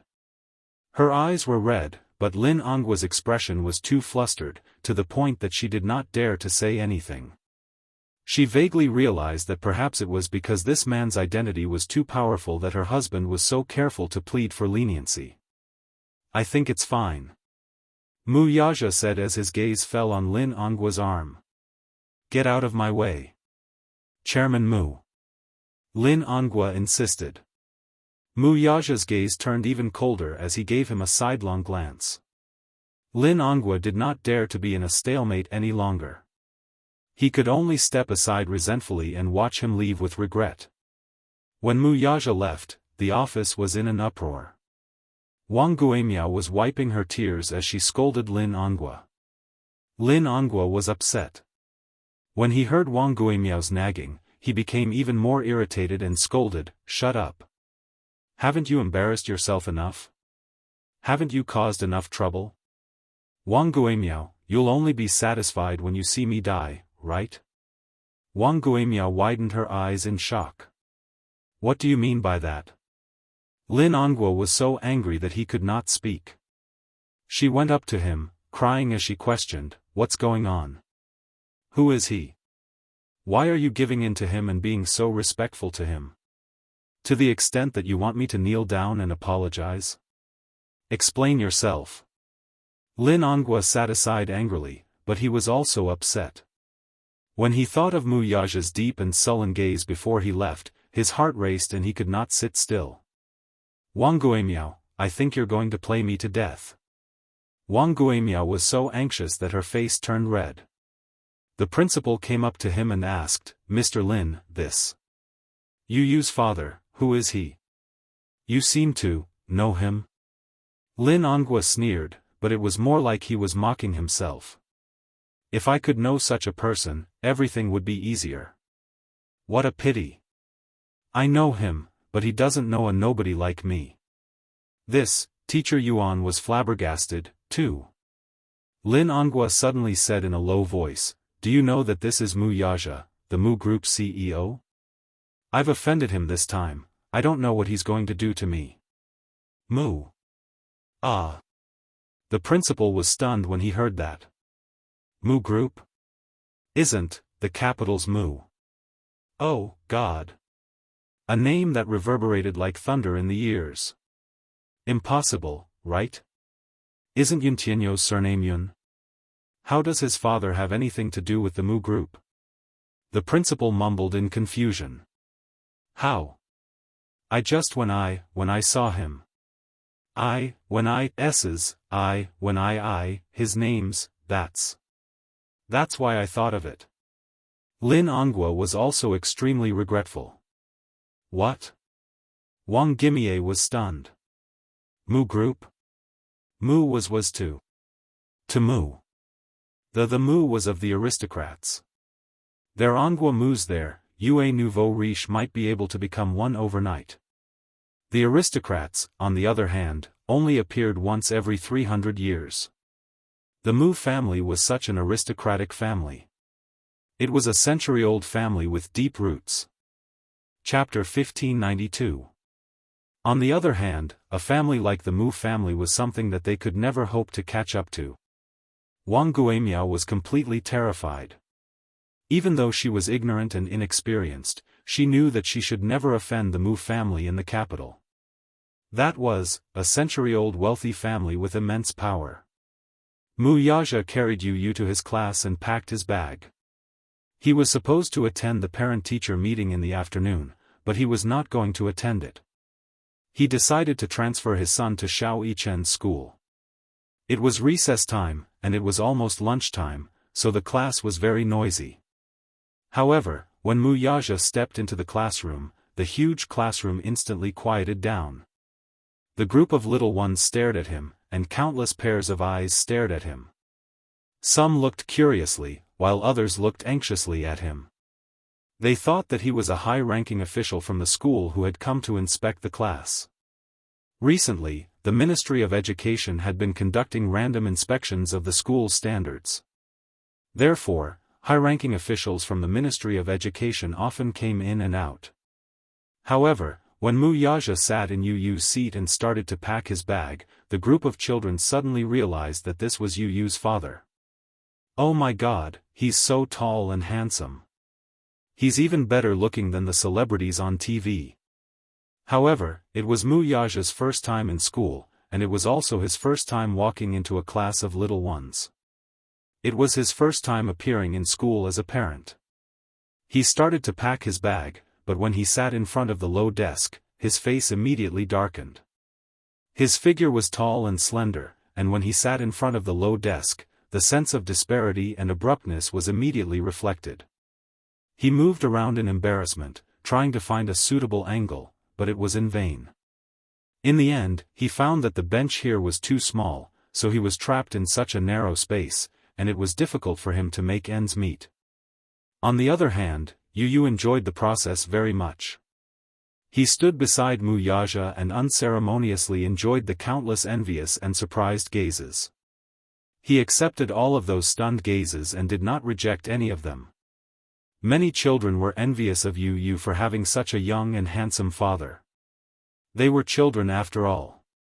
Although they were childish, there were all kinds of comparisons between them. At most, they would compare their parents. They would compare whose mother was younger and prettier, whose father was more handsome, whose family was wealthier. It was more or less these. Mu Yaja glanced at Yu. At that moment, the little one had his hands behind his back. Mu Yaja was full of smiles, he was very happy, and proud of himself. If it was in the past, he would have been envious. He would have enviously looked at other students' fathers. Now, he had become the object of envy. He was in a good mood. Mu Yaja pursed his lips and could not help laughing. He was after all a 7-year-old child. Although some of his thoughts were childish, they were extremely cute. When Wuxia was packing his bag, some students quietly surrounded him and asked about his well-being. Classmate A, Yu, is this handsome uncle your father? Yu, yes. Classmate A, wow. Yu, I'm so envious of you. Your father is so handsome. Yu, of course. If my father isn't handsome, why would he give birth to me so cute? Classmate A cupped his face and looked infatuated. Wuxia. Chapter 1593. Classmate B said, Yu, your daddy looks so young. He looks like a celebrity on TV. Can I take a picture with your daddy? Yu replied, sure. All the little kids exclaimed, wow. That's awesome. Me too. Count me in. As Yu was feeling smug, he walked over to Wuxia and whispered into his ear, Daddy, cooperate with me. Wuxia's lips twitched slightly. At this moment, he even wanted to hug Yu tightly. He was afraid that he would float into the sky in the next second. However, looking at the little kid's smug expression, Wuxia felt a tinge of sweetness in his heart. His son was proud of him. This made him happy. It turned out that it was such a wonderful feeling to be proud of a son. As he thought of this, Wuxia's mood improved. He raised his eyebrows and asked, how do you want me to cooperate? You just have to sit there and don't move. Hence, Wuxia was like a model. He maintained his upright posture. Next, he was surrounded by the little kids and they jostled and jostled for a few group photos. He didn't like to be photographed. Even the reporters with the best methods didn't have the chance to take a picture of him from the front. Now, these little kids were taking advantage of Yu's relationship with him. There were also a number of infatuated little girls who were anxious to take a picture with him and secretly touched his slender hand. Wuxia didn't know whether to laugh or cry. Classmate C said, Yu, your daddy is so beautiful. Why don't I exchange places with you? I'll give you my daddy and you give me your daddy. When Yu heard this, his expression became serious and cold. No. Why not? I don't want your daddy. I only have one daddy. As she spoke, Yu leaned against Wuxia's side and held onto his arm. It was as if she was declaring her sovereignty and protecting her unquestionable position. Everyone sighed in disappointment. Wuxia looked at little Munchkin, who was about to fly into the sky. He didn't know whether to laugh or cry as he covered his face. However, his eyes were filled with love. Even though she felt that Yu's smug look was hilarious, she also felt that he was extremely cute. As Wuxia helped him pack his bag, he stopped to flip through Yu's textbook. However, when he flipped open Yu's history class notes, he saw the delicate and beautiful handwriting in the book. The entire book was neat and tidy. Other than the signs of pages being folded, it looked like a new book that had just been handed out. He could tell that Yu was more serious in class. He thought about how he had flipped through Xiao Yichen's textbook in the past. Even though they were brothers, in terms of academics, the difference between the two of them was like heaven and earth. After packing his bag, the group of little kids saw Wuxia carrying Yu and looking like he was about to leave. They all surrounded him and asked, Yu, school hasn't ended yet. Are you leaving already? Yu, where are you going? Yu said, I have something to do. I have to go home. You guys focus in class. He only said that perfunctorily and didn't tell them that he was going to transfer schools. Firstly, it was because he had a headache dealing with these little kids. If they knew that he was going to transfer schools, they would definitely pester him non-stop and not let him go. One couldn't underestimate his charm. Chapter 1594. It had only been a month since school started, but the children in his class liked him very much. If they knew that he was going to transfer schools, they would definitely cry their hearts out. It was easy for children to become emotionally dependent. All right, Everyone was reluctant to see him leave. "Goodbye, Yu. Goodbye, Yu, Daddy." The children walked Yu and Mu Yaja to the entrance of the classroom and watched them leave. Mu Yaja carried Yu. When he turned around and saw the scene of them sending him off, he could not help but smack his son's butt. "Son, you're really popular in class." Yu snickered. "Daddy is very popular too. The little guys in the class all like you very much." "Little guys?"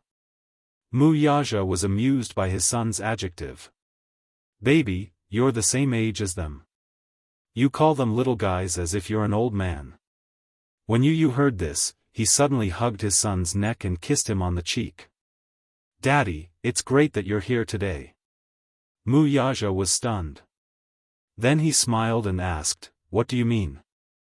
"I'm very happy today. Because your appearance proves that I'm just like them. I have a daddy who loves and dotes on me." Yu's little bit of self-esteem was greatly satisfied. Actually, his self-esteem was different from the children's. In the past, he really envied those children. They had a daddy, a mommy, and a happy family of 3. Today, his daddy was like a god who had descended from the sky and appeared by his side. Yu gently rested his head on his shoulder. His pink lips curved slightly as he snickered. "To be honest, I've been dreaming of this day for as long as I can remember." In the past, he had imagined that when he was in school, his daddy would suddenly appear at the classroom window like the other children's fathers. He would look at him gently and lovingly. He had been waiting for this moment for a very, very long time. Mu Yaja carried him. Although he had a heavy backpack on his arm, he did not find it strenuous at all. While she was gratified to hear the boy's confession, she also tasted a tinge of heartache. As lucky as he was, meeting Unspoken was the luckiest thing that had ever happened to him. Because of her, he had a pair of obedient sons. After he carried Yu into the car, Mu Yaja drove back to the office of the office. "If." Headmaster Dong smiled politely. "Hey. Chairman Mu. What are you saying? This is what I should do." "Huh. Daddy, your office is so big." "Is it?" Chapter 1595. Yu nodded and gave a more pertinent comment. "Yes. It's a little bigger than my office." Mu Yaja was speechless. This little guy.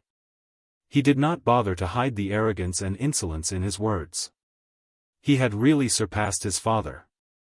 His son, while he was still studying business, was already managing a company. "But I don't like business. I always feel that it looks a little lifeless. In comparison, I prefer things with a technological feel." As he spoke, he was suddenly attracted by a pile of documents on the desk. He could not help but reach out to take them. Mu Yaja, on the other hand, seemed to be deliberately going against him as he quickly stopped the boy's hand from reaching out to grab it. Facing Yu's puzzled gaze, Mu Yaja blinked lightly and said mysteriously, "Baby, these are the financial group's trade secrets." With that, he narrowed his eyes and pretended to be wary as he sized him up. Yu's eyes twitched violently. "Daddy, you're wary of me. Do you think I'm wary of you? You broke through Disheng Financial Group's defense network so easily. I can't guard against you even if I wanted to." "Of course." Yu snorted proudly. "That's why I can't let you see these trade secrets." Yu's smile froze. Then, he huffed and crossed his arms. "Humph. Daddy, you're so petty. I'm just taking a look. I won't do anything. Can you understand them?" "Of course. Perhaps, I can give you some original suggestions." "That good?" Mu Yaja teased him. "Of course. Then show me how to read these documents." Yu made an okay gesture and took the documents. He sat on the desk, placed the documents on his lap, and flipped through them page by page. He was small, and Mu Yaja's desk was wide, long, and huge. Hence, when he sat cross-legged on the desk, he looked even smaller and skinnier. His chin gradually became sharper. In the past, it was still a little pink, but now it had a handsome face. Mu Yaja gazed at his side profile. Yu quietly lowered his head and flipped through the documents. Perhaps it was because of the high temperature in the office, he loosened his tie casually. His casual action was gentlemanly and charming. When he grew up, the number of fans that would follow him would probably line up from Beijing to Paris. While Yu was reading the documents for him, he thought for a while and called Lu Jinyu. Lu Jinyu was a mysterious subordinate of his. According to seniority, the man addressed him as Big Boss while Mu Yaja addressed him as Fourth Boss. Lu Jinyu looked like a gentle and refined man, but he was the most cunning one among his subordinates. The call went through quickly. Before Mu Yaja could say anything, Lu Jinyu smiled and said, "Boss, what orders do you have for me this time?" Lu Jinyu was used to going straight to the point. This was because he knew that time and efficiency were Mu Yaja's pursuit. He never liked to bluff. Mu Yaja ordered, "Jinyu, find out about Lin Ongua from the Legal Affairs Hall. Check his background." "Huh, boss, did this Lin Ongua offend you?" Chapter 1596. Lu Jinyu laughed sinisterly. The Hall of Political Affairs is an organization set up by the government. Naturally, the people inside are not simple. But, boss, you should know that not many of the people in the Hall of Political Affairs are clean. If you want to find out the background of this person, I might be able to find a lot of interesting things for you. This Lin Ongua is a bluff. He's very arrogant. If it were in the past, I wouldn't be willing to stoop to the level of a small fry like him. But today, he's made me a little unhappy. At the end of his sentence, Mu Yaja's voice suddenly deepened, and he gave a certain hint. On the other hand, Lu Jinyu received his hint and immediately said, "Boss, don't worry. The thing you want, I'll get it for you by tomorrow at the latest. When the time comes, you can do whatever you want with him." "Okay. Let me know as soon as possible." Lu Jinyu agreed. After the call ended, Mu Yaja stood up and walked to Yu's side. The little munchkin was focused on flipping through the case. He glanced through 10 lines at a time and circled some data from time to time. He smiled satisfactorily and gently rubbed his little head. Walking to one side, he picked up an apple and sat on the sofa to peel it for him. After peeling the apple, he carefully cut it into small slices and skewered them with toothpicks before bringing them to the little munchkin's hand. His cell phone suddenly rang. Mu Yaja picked up his cell phone and glanced at the screen. It was an unknown number. After answering the call, an unfamiliar man's cautious voice came from the other end. "Hello. May I know if you're Chairman Mu from Dishing Financial Group?" Mu Yaja smiled slightly. Although the other party did not state his identity, he immediately guessed who this person was. "As the head of the city hall, you're indeed very capable. But don't you think it's inappropriate to use your power to investigate my personal number?" Jianghu was shocked. He thought to himself that this Mu Yaja was indeed not simple. He had already guessed who he was before he had even revealed his identity. At the same time, he felt guilty. In a moment of desperation, he had indeed used his power to investigate Mu Yaja's personal number through the internal network. However, Jianghu had been in the government for many years. He was also an old fox. He avoided the important points and dwell on the trivial points. He quickly avoided this topic. Chairman Mu, it's like this. Just now, I got the news. I heard that your men are collecting information about Lin Ongua. I'd like to ask, what's going on? Did he offend you?" Jianghu was over 50 years old. To be able to sit in such a position as the city hall director, he was definitely not an ordinary person. Even if there was a slight disturbance, he would be extremely alert. As soon as he gave the order and Lu Jinyu did something, the news reached Jianghu's ears. People like them had always been very sensitive to this kind of thing. They had called in a hurry just to sound out the situation. Mu Yaja couldn't be bothered to pay attention to him. He lazily asked, "What do you think?" His words had a deep meaning, but it made Jiang Hongwei even more worried. "Chairman Mu, tell me, how did Lin Onghua offend you?" "Offend you?" Mu Yaja laughed mockingly. "I'm afraid it's not appropriate for you to ask me this question." Chapter 1597. Mu Yaja said slowly, "The people in the city hall are all so capable. Director Jiang, if you don't control your subordinates, you won't be able to protect yourself if something fishy happens to them." These words made Jiang Hongwei extremely anxious. For someone as experienced as him, he could naturally sense that something was amiss with just a few words. It seemed that Lin Onghua had offended the person he shouldn't have offended the most. However, he had already expected this to happen. His phone call was just to sound out Lin Onghua. Naturally, he didn't care about Lin Onghua. Still, after working together for so many years, some interests were intertwined. Jiang Hongwei was worried that Lin Onghua would be foolish enough to provoke Mu Yaja into a fit of rage. If that were to happen, the whole city hall would be wiped out in one fell swoop. It wasn't easy for him to climb to his current position. He had worked hard for more than 20 years and settled down in the political arena where there was a knife hidden behind a smile for many years to achieve the glory he had today. He couldn't just let someone drag him down and take him down from his position. For people like them, benefits were intertwined. Hence, when necessary, he had to cast aside all his relationships to prevent himself from falling into the water. That would not be worth the loss. "Chairman Mu, it seems that Lin Onghua must have caused you trouble. I didn't mean anything else by making this call. I just wanted to ask, how are you going to deal with him? By the way, Chairman Mu, I hope that you won't implicate the innocent because of Lin Onghua." As he said this, Jiang Hongwei laughed awkwardly. Mu Yaja chuckled along, too, but he quickly stopped laughing. His voice deepened, but it was filled with an irresistible authority. "Implicating the innocent? Ha! Let's see how you stand on this matter, Director Jiang. Anyway, this Lin Onghua isn't reliable. He uses his status to do whatever he wants. If you keep such a subordinate by your side, he will only harm you. As for how I'm going to deal with him, you don't have to ask. If you know what's good for you, you probably know what to do next."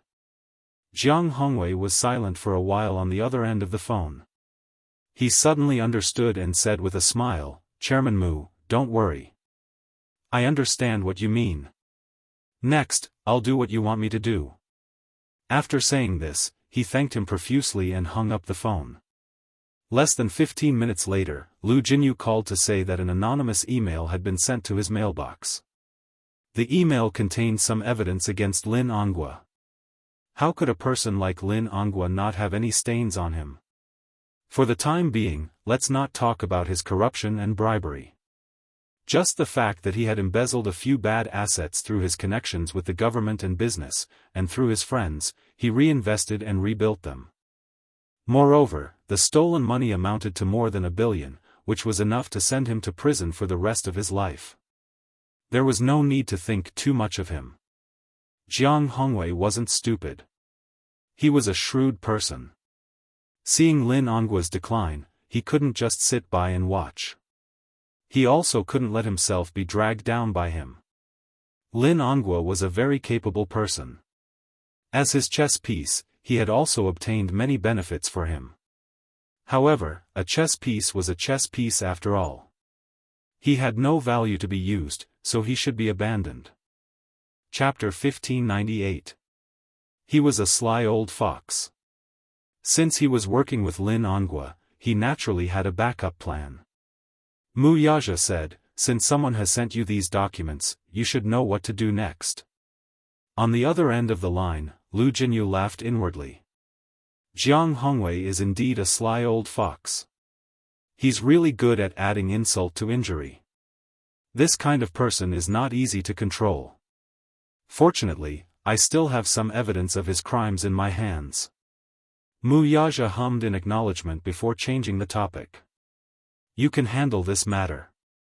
I'm at ease with you handling it. What are you talking about, boss? When have I ever made a mistake? Just wait for my news. With that, he hung up the phone. Mu Yaja got up and walked to Yu. He saw that the stack of cases beside him had already been dealt with. He picked them up and glanced at them. When his gaze fell on the comments at the end, he raised his eyebrows in surprise. Yu was fully focused on reviewing the last document. When he looked up, he saw Mu Yaja's shocked expression. He was puzzled. Daddy, what's wrong? Mu Yaja was still in a daze. He had thought that Yu was just being perfunctory when he said that he was going to review the documents for him. He did not expect that this guy would actually read through the documents seriously. He even drew out all the illogical parts of the documents and gave his own explanations. It was clear at a glance. Daddy. There's a problem with the financial affairs of the organization. Yu said meaningfully. Mu Yaja sneered. There's something fishy about the financial affairs. It's nothing more than those sly old foxes from the Mu family stirring up trouble right under my nose to get a bigger share of the pie. However, they're timid and don't dare to do anything big. They're so naive to think that I can't see through them. Yu clicked his tongue twice and sighed. No matter how high a mountain is, it's still made of rocks. Even if it's a small problem, once it gets worse, it'll be very serious. I know what to do. After saying that, Mu Yaja looked at him with gratification and couldn't help but scratch the bridge of his nose dotingly. Your shrewdness is just like your father's. Humph. Using me to boast, Daddy doesn't know how to be ashamed. Yu stuck her tongue out mischievously. Then, she hooked her arms around his shoulders and snuggled into his embrace. Daddy, I miss Mommy. I miss her so much. I feel like I haven't seen her for hundreds of years. As he spoke, his little face collapsed in grievance, but his eyes were filled with sadness. Mu Yaja's face darkened slightly. For the past few days, Unspoken had not sent any messages. As for Yu, the most recent time they had been in contact was during a video call last weekend. In the video call, Unspoken was dressed in an ancient costume. She didn't even have time to remove her exquisite makeup. Her clothes were scattered and she wore a golden hairpin with tassels on her head. She couldn't hide her fatigue. When she had the video call with him, she had been secretly hiding in the changing room during a break in filming. She had purposely lowered her voice when she spoke. After that, other than a few messages, they had lost contact. Yu could only pitifully find out about Unspoken's updates from the production team's official Weibo account. He missed her dearly. For the past few days, Xiao Yichen wasn't as active as before. Sometimes, he would sit quietly on the sofa and browse the official Weibo account of the production team of Lethal Beauty. Chapter 1599. Yu said, "It's Mommy's birthday next Monday. I've always been the one to celebrate Mommy's birthday in the past." As he spoke, he was reminded of Unspoken's busy schedule. After a pause, he said resentfully, "But Mommy is on set this year. Daddy, can't you think of a way?" Upon hearing this, Mu Yaja fell silent. At night, an uninvited guest appeared outside Xiangdi Walk. It turned out that Lin Ongua, who had caught wind of the news, had brought his wife and son to Yu's doorstep to beg for Mu Yaja's forgiveness. Lu Jinyu acted quickly, and Lin Ongua was well informed. When he heard the news that night, he felt uneasy. Hence, he personally brought his wife to apologize to them. Otherwise, his life would be ruined. Mu Yaja was in the study. Hence, Yu put on a coat and walked out of the door. He saw Lin Ongua and Wang Guimiao standing outside, looking uneasy and frightened. When they saw him, they looked as if they had seen their savior. Both of them went up to him and pleaded with him through the luxurious iron door, "Yu. Is Chairman Mu home? Let me see Chairman Mu, will you? All right? Uncle is begging you. At this moment, Lin Onguo was no longer as arrogant and overbearing as before. His worried face was full of helplessness. Beside him, Wang Guimiao looked even worse. She was bloated and looked gloomy. Her eyes were red and swollen, as if she had been crying miserably. At this moment, she was no longer wearing the exquisite makeup she had been wearing in the afternoon. Her face was gloomy and gloomy.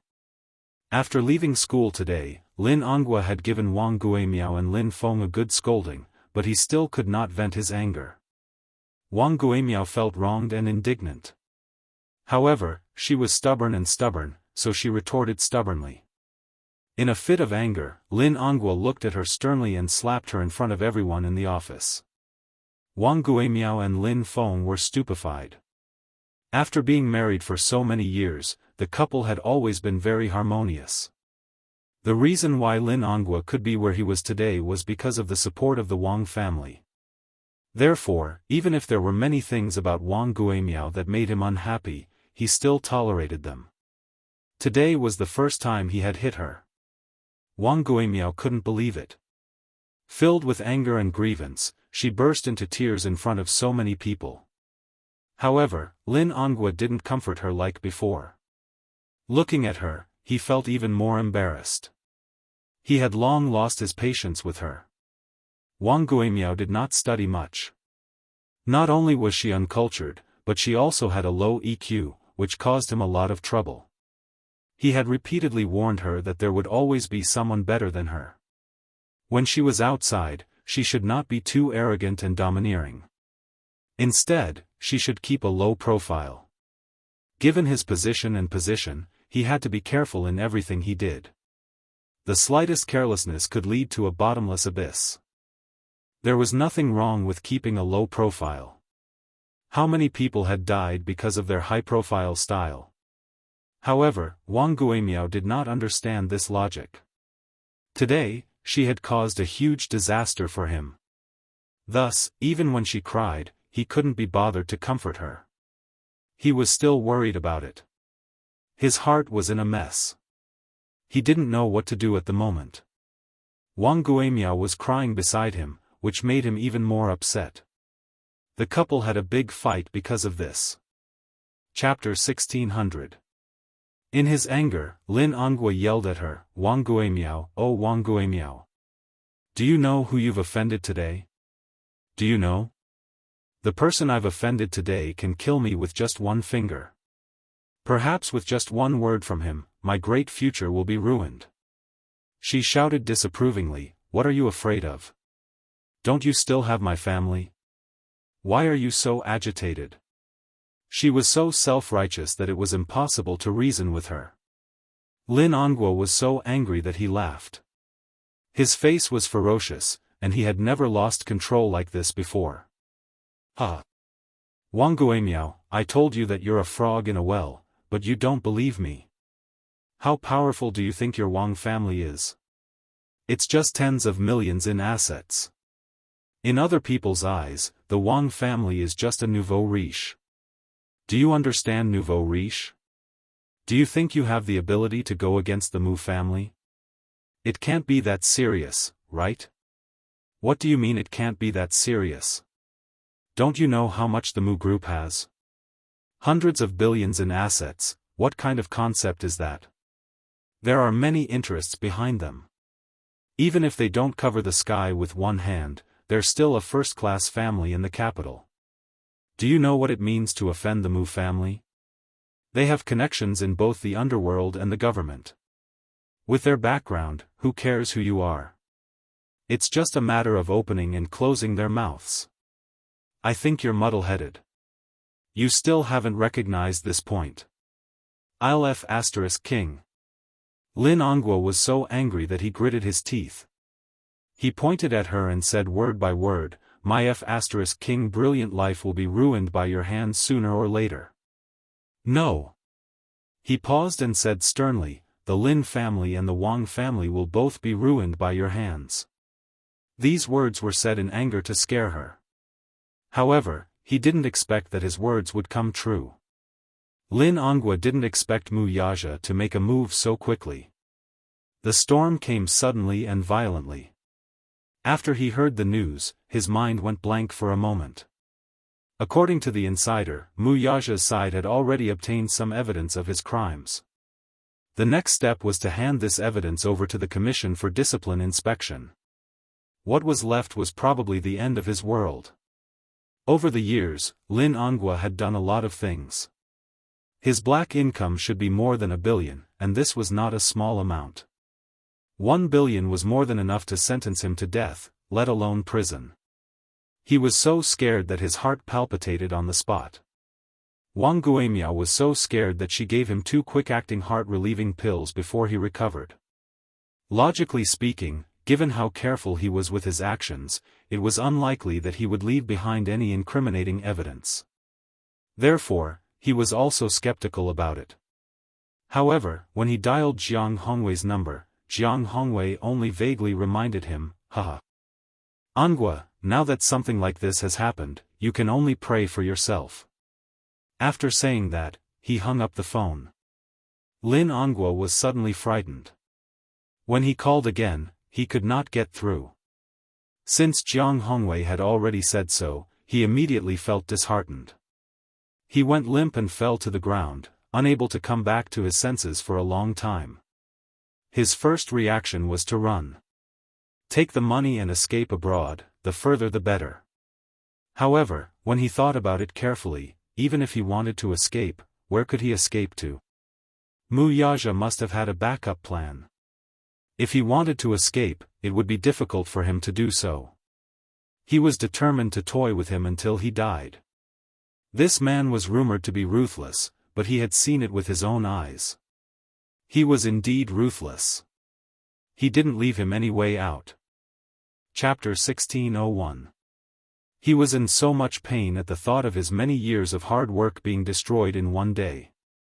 He made a lot of phone calls, but he realized that he had accumulated so many connections overnight, but now, none of them had heard of him. At times like this, he had to be careful of which side he chose. If he was not careful, he would be implicated. No one was willing to help him, lest they get into trouble.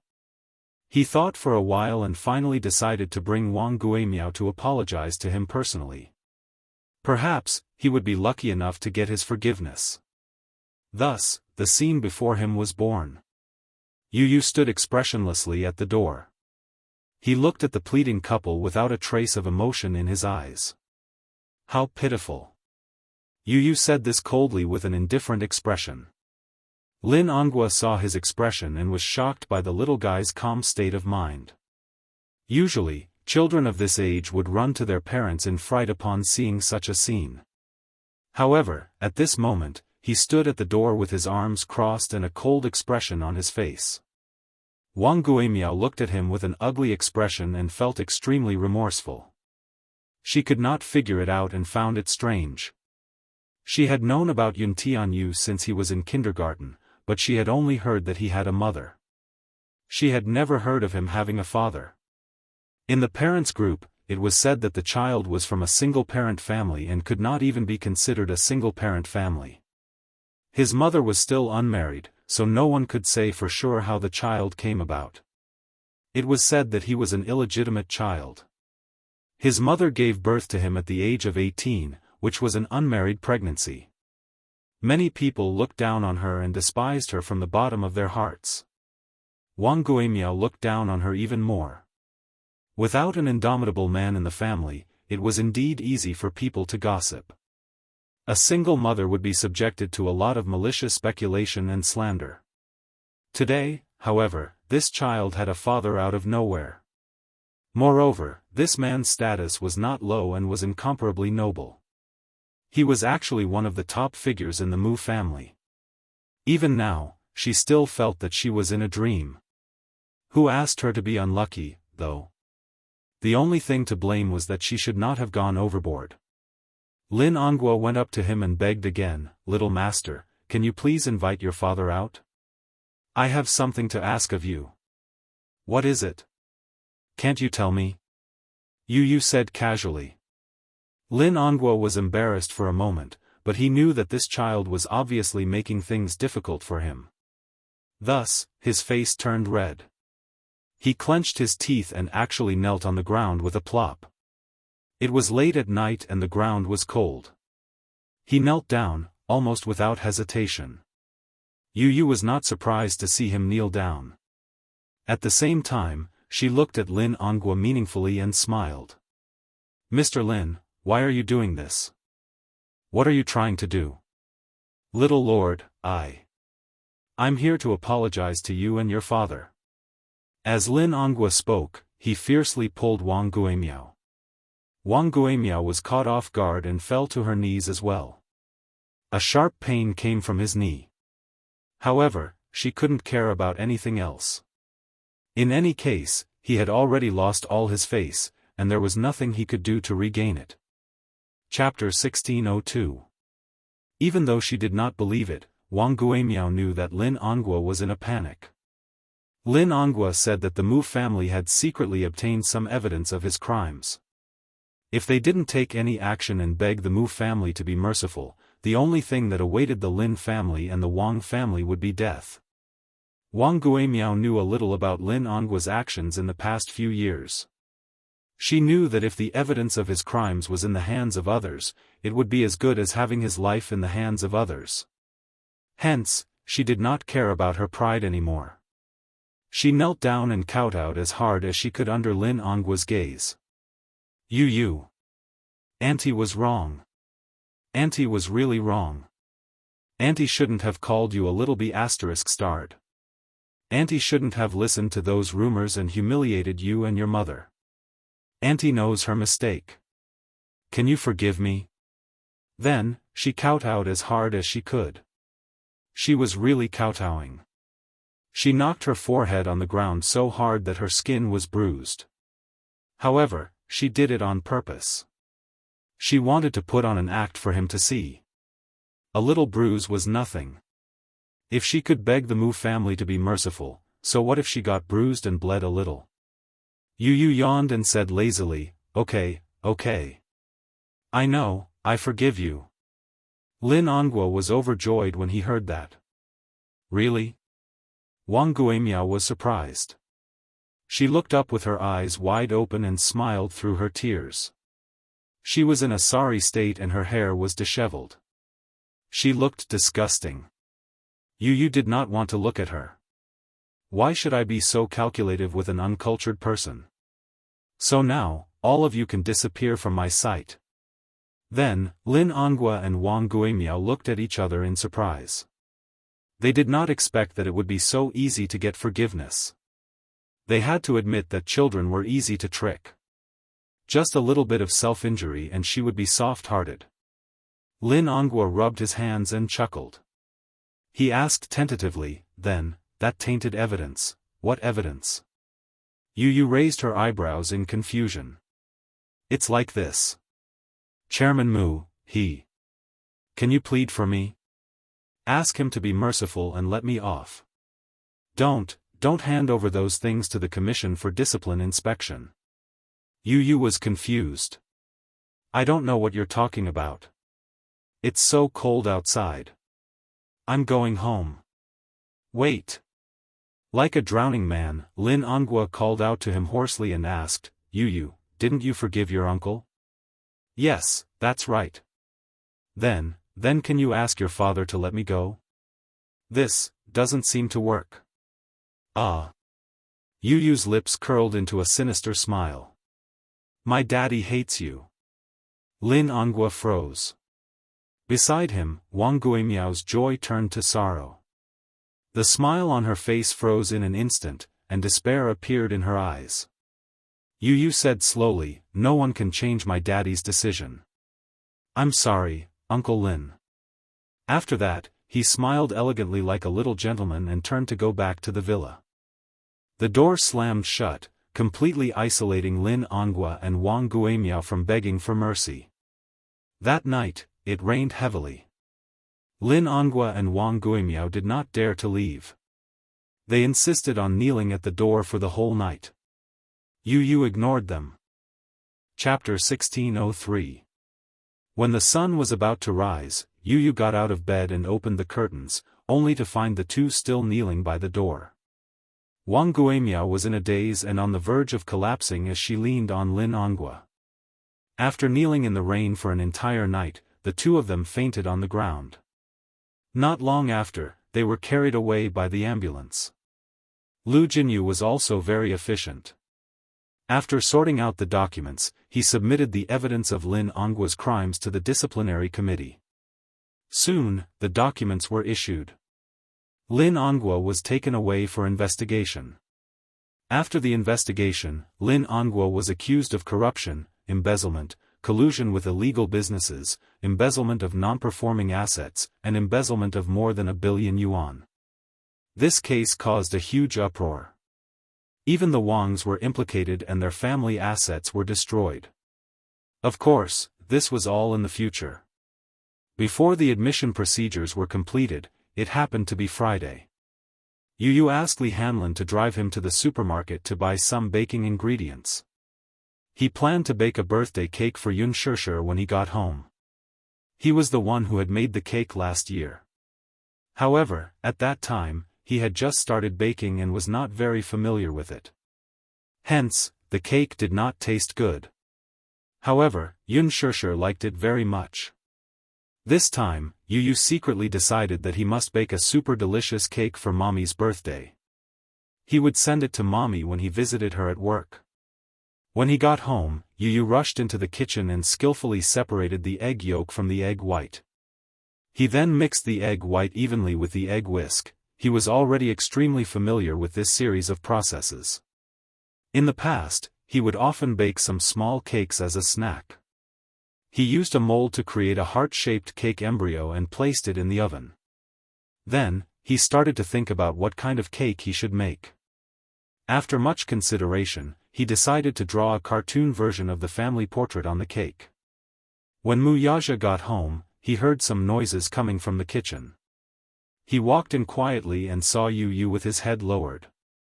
He was so focused that he did not notice Mu Yaja's presence behind him.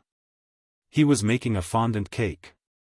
At this moment, the cartoon version of the character was more than half done. Yu was very focused. Under the warm light, his handsome eyebrows and youthful side profile looked gentle and charming. From the side, his long and thick eyelashes were slightly lowered. His gaze was as gentle as water and his lips were slightly curved, as if he was smiling. Mu Yaja looked at his hands. It turned out that he was making a cartoon version of Yun Shishir. He held the fondant sculpture in his hands gently and carefully, as if he was holding her in his hands. His and Little Ichen's figurines were already made on the cake. After he was done with Yun Shishir, he began to work on Mu Yaja's character. Mu Yaja's interest was piqued. He was curious as to how he would look in this little guy's hands. Yu first made a round face for him, then a round body. Then, he picked up a pen and dipped it in the icing. As if he was playing a prank, Yu deliberately drew a fierce face for Mu Yaja. When Mu Yaja saw this, he frowned slightly and said unhappily, "Why did you draw me so fierce, Wah?" Yu was startled by the sudden sound behind him. His hand trembled and the pen drew a distorted line on the doll's face. Thus, Mu Yaja's mouth became crooked. Mu Yaja was speechless. Chapter 1604. He looked at the sugar figurine with a crooked mouth and turned around, feeling wronged. He said angrily, "Daddy, why did you stand behind me without saying a word? It's very scary, okay? I didn't do it on purpose. Who knows how timid you are?" Mu Yaja said innocently, "Look at the birthday cake you made. The three of you look so cute, but you made me look fierce. I object." Objection overruled. Yu held up the sugar figurine in his hand and looked left and right. He compared it to the real person and suddenly expressed his opinion. "It's very similar. Mu Yaja, it's your fault for always pulling a long face." Yu then looked at the crooked mouth of the sugar figurine and laughed. "Daddy, you're so pitiful. Your mouth is crooked. It's all your fault." Mu Yaja said, feeling wronged. Yu retorted, "It's your fault for not saying a word when you came in. You stood behind me and gave me a fright. Otherwise, I wouldn't have failed." Wuxia smiled and hugged him from behind. He rested his chin on little Munchkin's shoulder and looked at his frosted hand. He couldn't help but laugh. "Is this your birthday present for Mommy?" "Yes." Yu fixed the adorable Wuxia figure on the cake and then remembered to finish it. He continued what he was doing and asked, "Daddy, does the cake look good?" Wuxia thought seriously for a while and then commented, "It's not bad." "What do you mean by not bad?" Yu protested unwillingly. "I think it's great.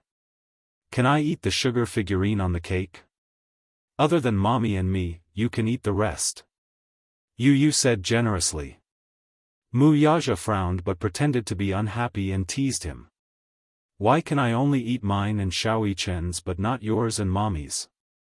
He. "Because Mommy's are the cutest, no one is allowed to eat them." After completing the last step, Yu looked at the finished product and reveled in her exquisite craftsmanship. "What a beautiful cake. I made it myself. Mommy will definitely like it." After speaking, Yu turned around and hooked her arm around Wuxia's shoulder. "Daddy, when are we going to visit the set?" "When Xiaoyichen is out of school, we'll visit the set. Long live." Yu was elated. "I can finally see my dearest Mommy. Last night, I missed her so much that I couldn't sleep. Mommy must have forgotten that today is her birthday. I must give her a birthday surprise from the sky." Wuxia scratched his nose affectionately. "Okay." When Xiaoyichen came home from school at 3:00, he saw Yu placing the finished cake in the kitchen. He went over and looked at it for a long time. He was so hungry that he almost drooled. He turned around and ran over to Yu, chirping happily like a little bird. "Yu, did you personally make that birthday cake for Mommy?" "Yes. I made it." Yu was very pleased with herself. Xiaoyichen was very hungry. He pestered him and asked, "When are we going to visit her at the set?" Last night, the three of them had discussed that on her birthday, they must visit the set and give Unspoken a birthday surprise. The two little lads were so excited about their birthday that they couldn't sleep well. Chapter 1605. Yu snorted. "Mommy will definitely like my cake more." Xiaoyichen whimpered and looked down pitifully. "Yu, you're a bully. Are you saying that my present isn't nice?" "I can't help it. It's your fault for being so stupid." "But you're so stupid, so you've already improved a lot." Xiaoyichen wagged his tail again. "Really? I think so too, he. Then, he pestered Wuxia and asked, "Daddy, what birthday present did you prepare for Mommy?" Wuxia smiled deeply and pressed his slender fingers against his lips, pretending to be mysterious. Xiaoyichen shouted, "Stingy. Daddy is so stingy." Just as Yu had expected, Unspoken had indeed forgotten that it was her birthday today. She was completely unaware of the upcoming birthday surprise. Early in the morning, she rushed to the set, changed into an ancient costume, put on makeup, and participated in the filming. The sun was shining brightly these few days, so there were many outdoor scenes. Unspoken was inevitably nervous because it was her first time using a wire. On the set, director Gu and the martial arts master were nervously discussing the upcoming wire scene. Unspoken changed into a pink silk dress. The next scene was her encounter with the male lead, Yuncheng, played by Hua Jin. In the plot, the prince's mansion was holding a birthday party. Qin Shuiao, who was playing the role of Qin Shuiao, climbed a tree to pick up a kite. She accidentally slipped and fell from the tree. The male lead appeared and saved her. When the two met, Qin Shuiao fell in love with Yuncheng at first sight. There were two scenes today. One was between Unspoken and Hua Jin, and the other was between Unspoken and Lin Ji.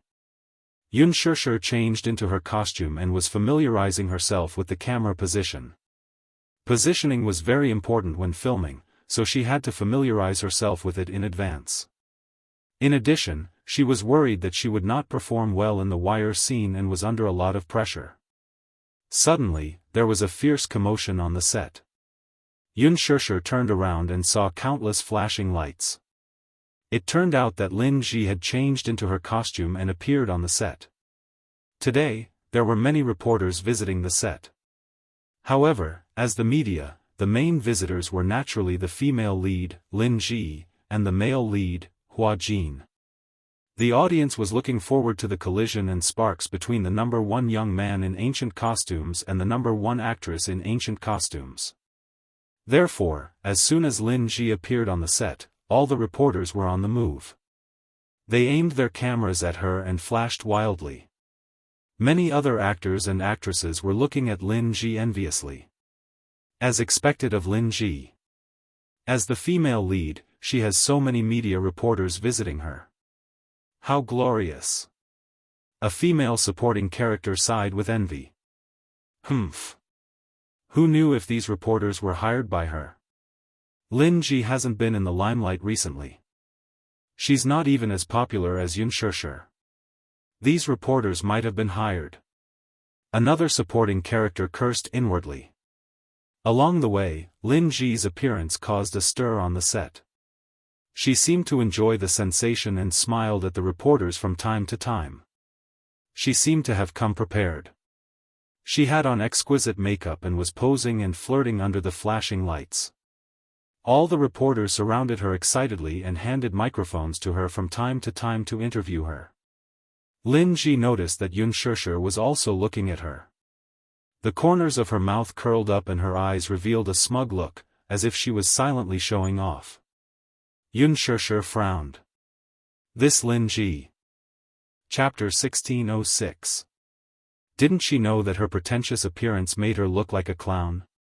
She turned around and continued reading her script. Gu Xiaoyang heard the commotion and turned around abruptly. He frowned when he saw Lin Ji surrounded by reporters. Director Gu had a strange temper.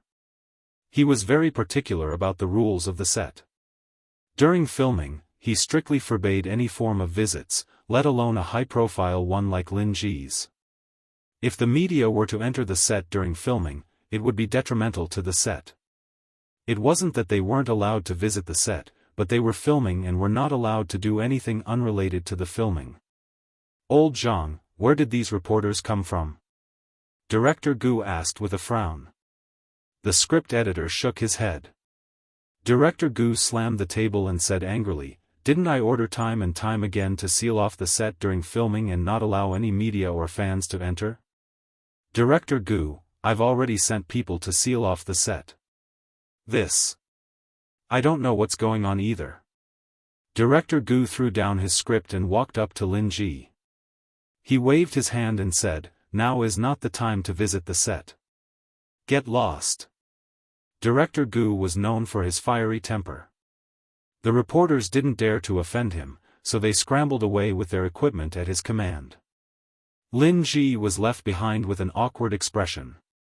Director Gu Xiaoyang didn't wait for her to explain and scolded, "Shut up. Lin Ji, didn't I warn you not to cause any trouble on set? You're acting in my film as the female lead. Do you think you're good at acting? Or do you think you're so good that you can be so lawless and arrogant on set? How dare you let the reporters in during filming? Don't you know that I hate it when outsiders come in during filming?" Director Gu didn't give Lin Ji any face in front of everyone. Lin Ji's face turned green and red. She was extremely embarrassed. Director Gu, You've misunderstood me. I don't know how these reporters got in. You don't know? Director Gu sneered. Don't you know best how they got in?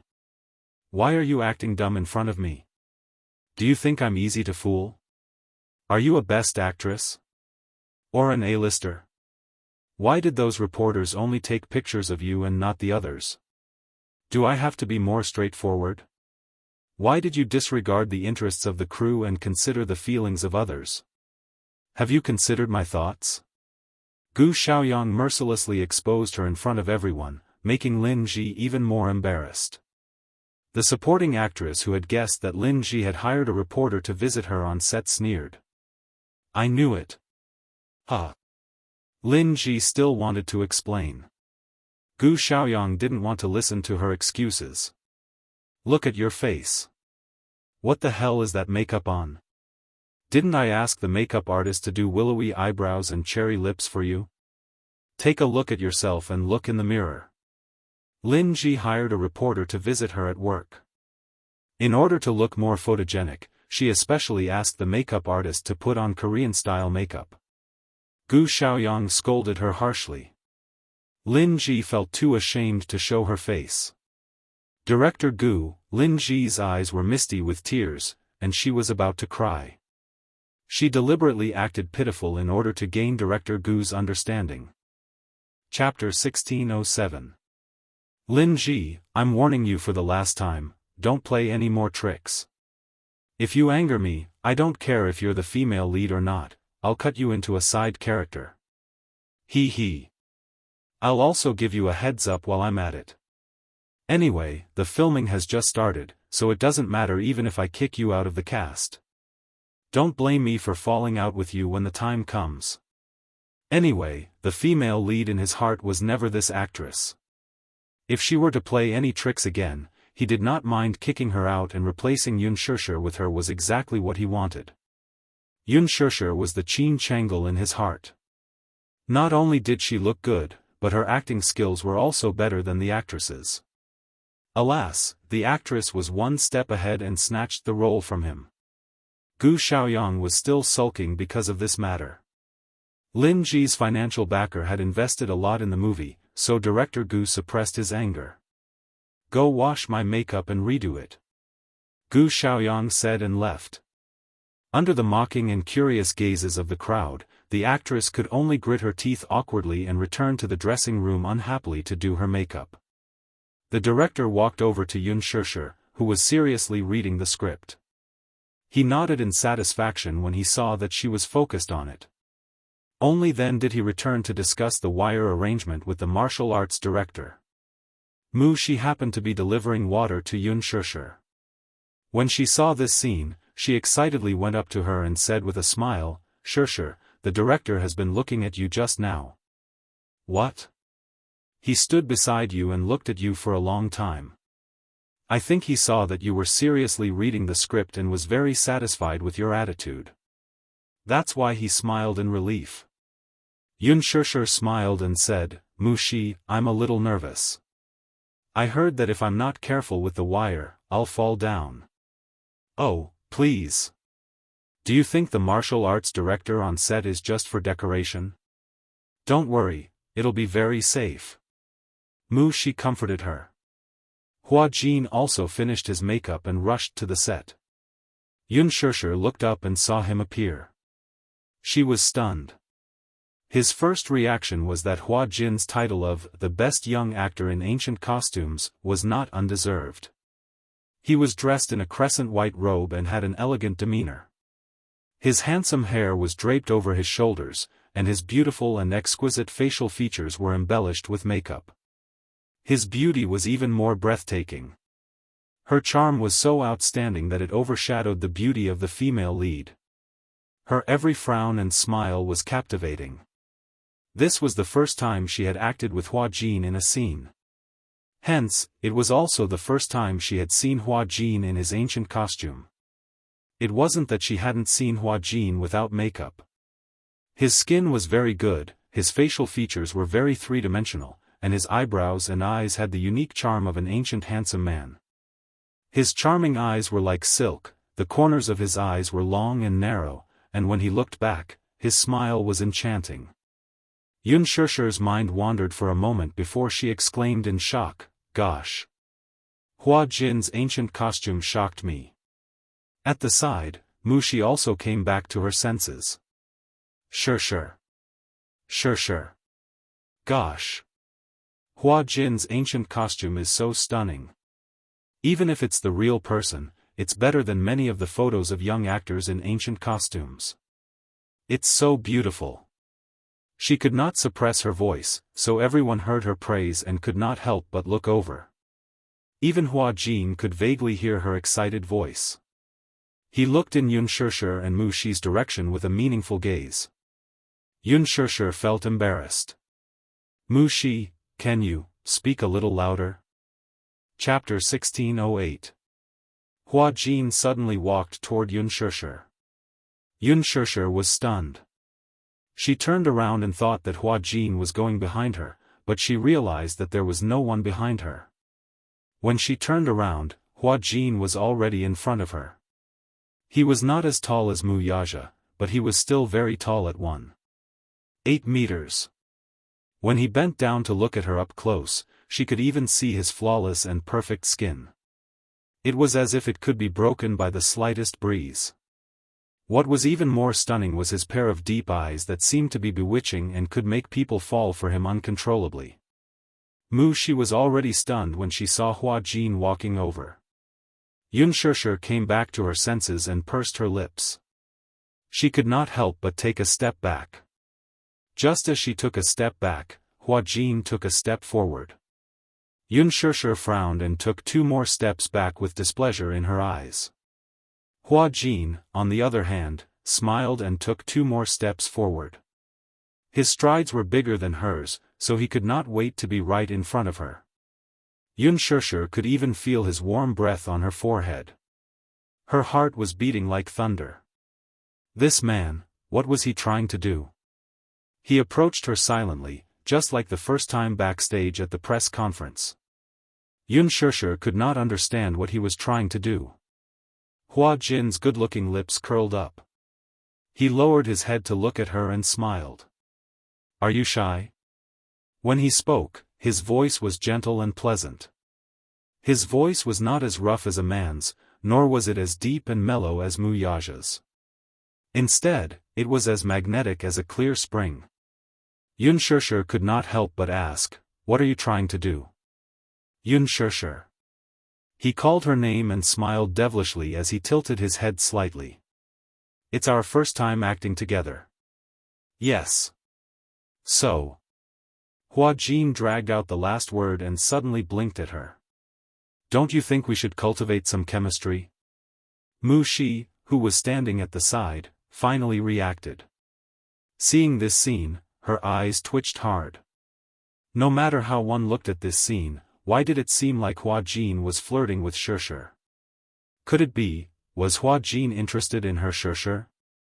However, at this moment, Mu Shi was completely immersed in Hua Jin's beautiful side profile and had no time to care about anything else.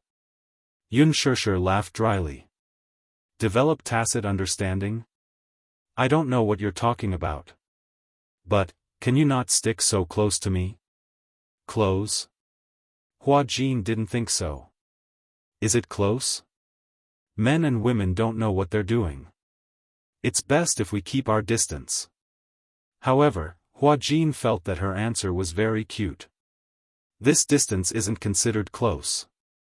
He lowered his head slightly and whispered into her ear, little fool, between men and women, only negative distance is considered close.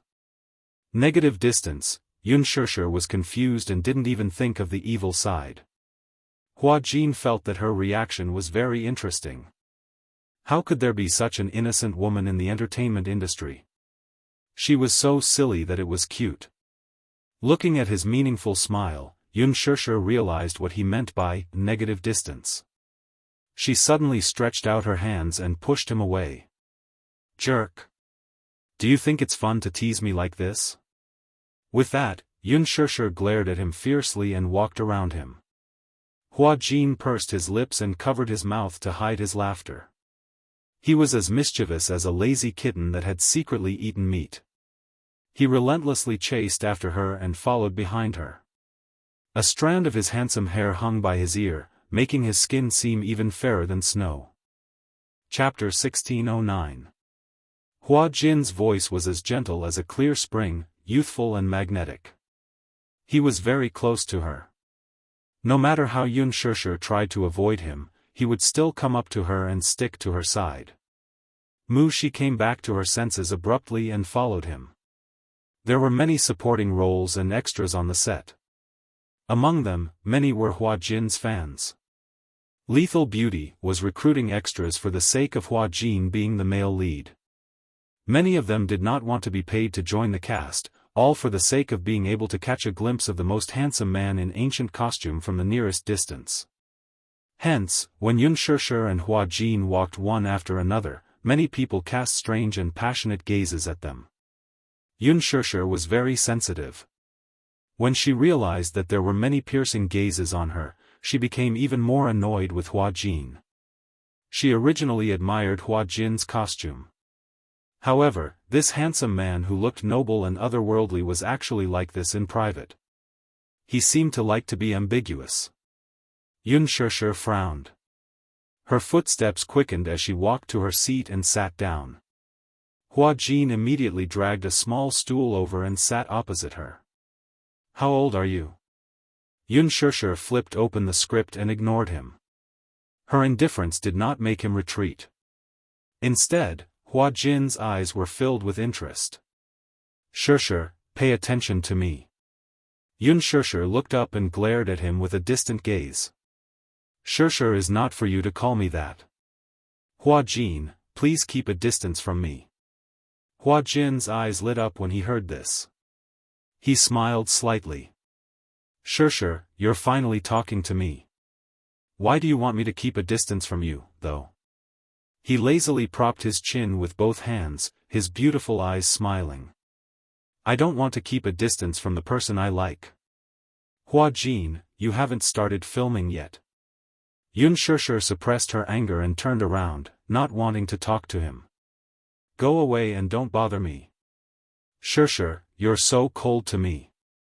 Hua Jin leaned forward slightly. "Looking at your appearance, are you even 20 years old?" She passed a blanket to Shursher from the side and said with a smile, "Shursher is already 24. Seeing that she had been betrayed, Unspoken turned pale with fright. She raised her head abruptly and glared at her assistant. She knew that she had misspoken and bit her lower lip in frustration. Hua Jin's eyes widened slightly when he heard this. 24 years old. Then. She was about to reject him when he sweetly called out, "Sister."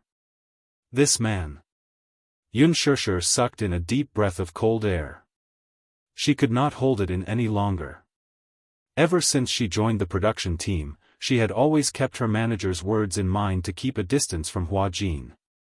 She did not know what kind of demon was in this man's mind, but whenever he saw her, he would stare at her with an unfathomable gaze. Now, he even took the initiative to tease her. She could not chase him away. Did he not know how to read people's expressions? Couldn't he tell that she was annoyed with him? The moment the other supporting actresses saw Hua Jin, they surrounded him with adoration. Hua Jin's beauty could move anyone's heart. Hence, many people on the set wanted to strike up a conversation with Hua Jin. However, Hua Jin seemed to be aloof to everyone, so they knew that they were not interested. Now, they saw Hua Jin taking the initiative to chat with Unspoken, but Unspoken ignored him. Chapter 16:10. Therefore, they mustered their courage and walked forward, surrounding Hua Jin and Unspoken in the middle, trying to blend in with them. "Hua Jin, you look so beautiful in ancient costume." "Hua Jin, I'm your little fan. I've been following you since you debuted." The supporting actresses blushed and clenched their fists, clearly nervous. Just as they were eagerly anticipating his reply, he merely propped his chin on his hand and gazed at Unspoken's face with a wide smile. It was as if he had not heard their attempts to strike up a conversation with him. Instead, he persistently asked, Sister, why are you ignoring me?" Unspoken couldn't take it anymore. "Hey! Who's your sister?" "You." Hua Jin's beautiful eyes lit up. "You're my sister, Jia. Stop fooling around, okay?" Unspoken looked like she was about to break down. "I'm very busy, I have to memorize my lines. Today's filming is a scene between you and me, we can practice our lines." Yun frowned, but heartlessly rejected, no. Why not? Yun was about to flare up. She suddenly looked up and said in a slightly heavier tone, "Hey, Hua Jin, you're so annoying. I'm busy memorizing my lines, can you stop bothering me?" Hua Jin was stunned, then an extremely hurt expression appeared on her face. She looked pitiful, and her peach blossom eyes turned slightly red. The supporting actresses were originally immersed in the awkwardness of Hua Jin ignoring them, but when they saw Hua Jin being wronged and helpless, they immediately felt pity for her and accused her with righteous indignation. "Hey! Yun don't go overboard. Why are you bullying Hua Jin like this?" "Exactly. Big brother Hua Jin was kind enough to help you rehearse your lines. It's fine if you don't appreciate it, but you're being so aggressive and bullying big brother Hua Jin. What's the meaning of this?" "Humph. Don't you know that even though she's a newcomer who just debuted, her background is much better than ours? So now, she knows how to act like a big shot." Hee hee. Hua Jin didn't put on any airs and kindly wanted to practice with her, but she pretended to be reserved and embarrassed Hua Jin in front of everyone. "That's too much." Mocking voices rose one after another. She could not take it anymore. With her hands on her hips, she defended, "Hey! What are you doing? What does it have to do with you? You don't have to worry about Shur. Have you memorized your lines? Are you familiar with the positioning? If you're so free, then wait for one more shot if you're so capable. Don't ng." Yun pressed the back of her hand. "That's enough. She." Pausing for a moment, she turned around and looked at the cold faces around her. She sneered, "My background is none of your concern. If you have the time, you should worry more about yourself, alright?" Everyone was stunned. They gritted their teeth and were about to retort when they heard Yun say, "Can you not block me? You, hey." Hua Jin suddenly spoke. Seeing him speak, a supporting female character immediately said agitatedly, "Hua Jin, don't lower yourself to her level. She thinks she's a big shot and doesn't care about you at all." Hua Jin impatiently cut her off. "What does it have to do with you?" Supporting female character, Hua Jin's face suddenly darkened. "I like her personality. This has nothing to do with you guys. Get lost." Chapter 16:11. She had lost all her face, so those who knew what was good for them dispersed. At last, those female supporting characters, who were jealous, did not forget to glare fiercely at Yun Yun's eyes twitched hard. This Hua Jin, if placed in ancient times, would be a femme fatale. Hua Jin said, "Shur, don't be afraid. With me around, no one can bully you. I don't need you to speak for me. Wasn't it all because of him that she was being ganged up on? This man was really a femme fatale. Qin Zhou was indeed right. She should indeed keep a distance from him." She said that he had a formidable sugar daddy behind him. Yun was even more vigilant now. Not to mention that mysterious sugar daddy, those fans of his in the production team were people she could not afford to offend. "Hence," she said, "just don't bother me, okay? Woo. I just like you." Yun could not take it anymore. Even if she could not afford to offend him, could she not avoid him? Hence, she stood up abruptly. Hua Jin followed suit and asked with a smile, "Where are you going?" "Don't follow me." "Hey." Hua Jin hurriedly reached out to hold her hand when he saw her walking quickly. Yun body trembled as if she had been scalded by fire. She flung his hand away violently. She turned around angrily and glared at him, only to see that he still had that playful and mischievous expression on his face. She looked around angrily and saw that not many people were paying attention to them. She calmed down and asked with gritted teeth, "What is your purpose? Motive?" Hua Jin tilted his head and pondered for a moment. His lips suddenly curled into a mischievous smile as he leaned closer to her. His ambiguous breath brushed against her cheek. Is wanting to sleep with you considered my motive? With a loud bang, Yunshirshi's head seemed to explode. What did he mean? She looked at him in disbelief, only to see that his expression was half joking and half serious. She couldn't tell from his tone whether he was serious or joking. But, this wasn't a joke, was it? Yunshirsher widened her eyes in shock. She suddenly stretched out her hand and pushed hard. Hua Jin was caught off guard and was pushed to the ground. The ground was made of cement. Hua Jin fell to the ground, and a layer of skin was slightly scratched on his palm. He frowned in pain, but his brows were knitted in an innocent arc. She was as beautiful as a painting.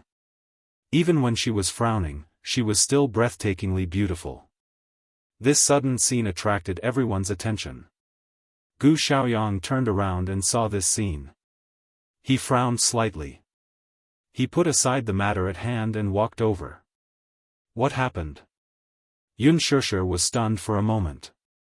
She had lost her mind in a fit of anger and did not expect to have such a strong hand. For a moment, she did not know how to answer. Director Gu, what happened? Nothing. Hua Jin got up from the ground, brushed off the dust on his body and smiled lightly. I was just fooling around with Shirsher. Gu Xiaoyang glanced at him with a sullen expression. The corners of his mouth moved slightly, as if he wanted to say something, but in the end, he did not say anything. As if he had suppressed some anger, he took a deep breath and said with a frown, "Don't play around on the set. There are equipment everywhere. Be careful not to break it and delay the filming process." Yunshirsher was a little surprised. Chapter 16:12. Gu Xiaoyang wanted to protect her, so he warned Hua Jin not to cause any more trouble. Hua Jin glanced at Yunshirsher and then at Gu Xiaoyang before pursing his lips. Got it. Director Gu. Go and get ready. Your scene with Yunshirsher is about to start. Gu Xiaoyang instructed. Hua Jin reluctantly hummed an "oh" and nodded. However, the moment Gu Xiaoyang turned around, he suddenly leaned forward and planted a kiss on Yunshirsher's cheek. Yunshirsher did not react in time and widened her eyes in shock. By the time she came back to her senses, Hua Jin had already returned to his assistant's side to revise the script. She was angry and frustrated, thinking that Hua Jin was simply unreasonable. He actually stole a kiss from me? Why is this Hua Jin so annoying? Gu Xiaoyang happened to see this scene as well. His lips moved, but he did not say anything. He only reminded Yunshirsher to get ready for her role and then went back to work. It seemed that this Hua Jin was not simple. Even the bad-tempered director Gu did not dare to lose his temper in front of him. It seemed that he had a strong backing. Did he do whatever he wanted on set just because he had a sugar daddy's favor? Yunshirsher trembled in anger. Beside her, Mushi looked at her with envy. She clenched her little fists and gritted her teeth in jealousy. Shirsher, you have good luck with men. Hua Jin took the initiative to kiss you. I'm so envious of you. Yunshirsher glared at her weakly. Seeing that she was really angry, Mushi felt guilty and quickly explained, Shirsher, don't be angry. I was just joking, don't take it seriously. Mushi. This joke isn't funny at all. Yunshirsher lost her usual calmness. For the first time in her life, she showed anger in front of Mushi. Knowing that she was really trying her best, the assistant hurriedly apologized.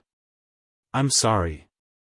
Shirsher, I didn't care about the occasion and made a joke. I'm sorry, I won't do it again.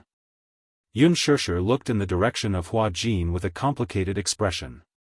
Then, she took out a soft towel from her sleeve and fiercely wiped the place where Hua Jin had just kissed. The next scene officially began filming.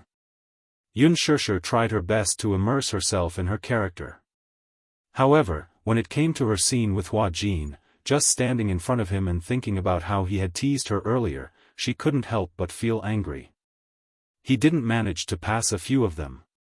His eyes, emotions, and the tone of his lines were all wrong. It should have been an expression of incomparable adoration, but the camera caught a trace of annoyance in her eyes. Because of this, Gu Xiaoyang completely lost his temper and scolded Yun Shishir in front of everyone. Lin Ji finished her makeup and rushed to the set. When she saw Yun Shishir in a sorry state, she was secretly delighted. Serves her right. Seeing Yun Shishir being scolded so harshly, she openly mocked her. Yun Shishir felt aggrieved. In the end, Gu Xiaoyang lost his patience and stopped filming for this scene. He waved his hand and said, "You're not even in the right mood, why are you wasting my time? Everyone's time is precious. You spent so much energy on the script, and in the end, you acted like this? Who are you trying to fool?" With that, he waved his hand and dismissed Yun Shishir. Yun Shishir felt that her condition had been ruined, so she asked for leave from the director and went back. This Hua Jin is really despicable. Chapter 1613. Damn it, if it wasn't for him, she would have been able to perform well. Yun Shishir was so angry that when she returned to the hotel, she was still a little depressed. She was a perfectionist. When she was filming, she hoped to get the director's approval. She had worked so hard, but because of Hua Jin, all her preparations had gone down the drain. Yun Shishir changed into her casual clothes and sat on the bed. Her anger had yet to subside. The doorbell suddenly rang. She frowned, got up and walked to the door. Through the peephole, she saw a man in a suit standing at the door. His posture was elegant and respectful. Standing behind him were two elegantly dressed women. They were holding a set of things in their hands. Through the peephole, she couldn't see clearly. Yun Shishir asked warily, "Who is it?" The man replied, "Miss Yun, please open the door. I was sent by Chairman Mu to bring you to a place." Yun Shishir hesitated for a moment. Seeing that this man didn't look like a dangerous person, she opened the door. Just as she opened the door, the man saw her and bowed in a gentlemanly manner. "Good afternoon, Your Highness the Princess. May I know if it's convenient to go in now?" Yun Shishir was confused by his strange way of addressing her. However, she still nodded and said, "It's convenient." The man smiled and signaled with his eyes. The two women walked into the room politely, but the man didn't come in. After closing the door, Yun Shishir looked at them strangely and asked suspiciously, "You were sent by Mu Yaja too?" "Yes, Your Royal Highness." Yun Shishir was confused by their way of addressing her. She smiled awkwardly and didn't know what to say. "What Royal Highness?" "Your Royal Highness, please change into a dress first." One of the women carried a gown and greeted her with a perfect smile. Yun Shishir frowned. She didn't know what this Mu Yaja was up to. Why did he want her to change into a dress for no reason? Was he bringing her to a banquet? If that was the case, why didn't he inform her in advance? As a result, she was caught off guard. She glanced at the gown. When the gown was unfolded, Yun Shishir was shocked. What a beautiful dress! The champagne-colored gown had a skirt that reached the ground. The design of the flat-shouldered gown seemed to have been tailor-made for her, revealing her jade-like collarbone and graceful neck. The chest area was adorned with a few pink roses that extended from the waistline all the way to the hem of the skirt. The flower adornment was beautiful and flawless. The petals were especially lifelike, almost to the point of passing them off as genuine. If one did not examine them carefully, one would not be able to tell that the petals on the dress were fake. "Your Highness, please change into your formal attire." Yun Shishir hesitated for a moment, then nodded. After changing into the gown in the bedroom, she walked in front of the full-length mirror. She was like a flower fairy standing in the mirror, refined and beautiful. The two women went up to her and helped her to the dressing mirror. One was in charge of her hair, and the other was in charge of her makeup. An hour later, she was dressed up like a princess from a fairy tale, noble and elegant. Yun Shishir looked at herself in the mirror. The person in the mirror really looked like a princess from a fairy tale movie. But, this dreamy crystal makeup was not suitable for a banquet. Chapter 16:14. Through the window, the scenery of the street flashed by quickly.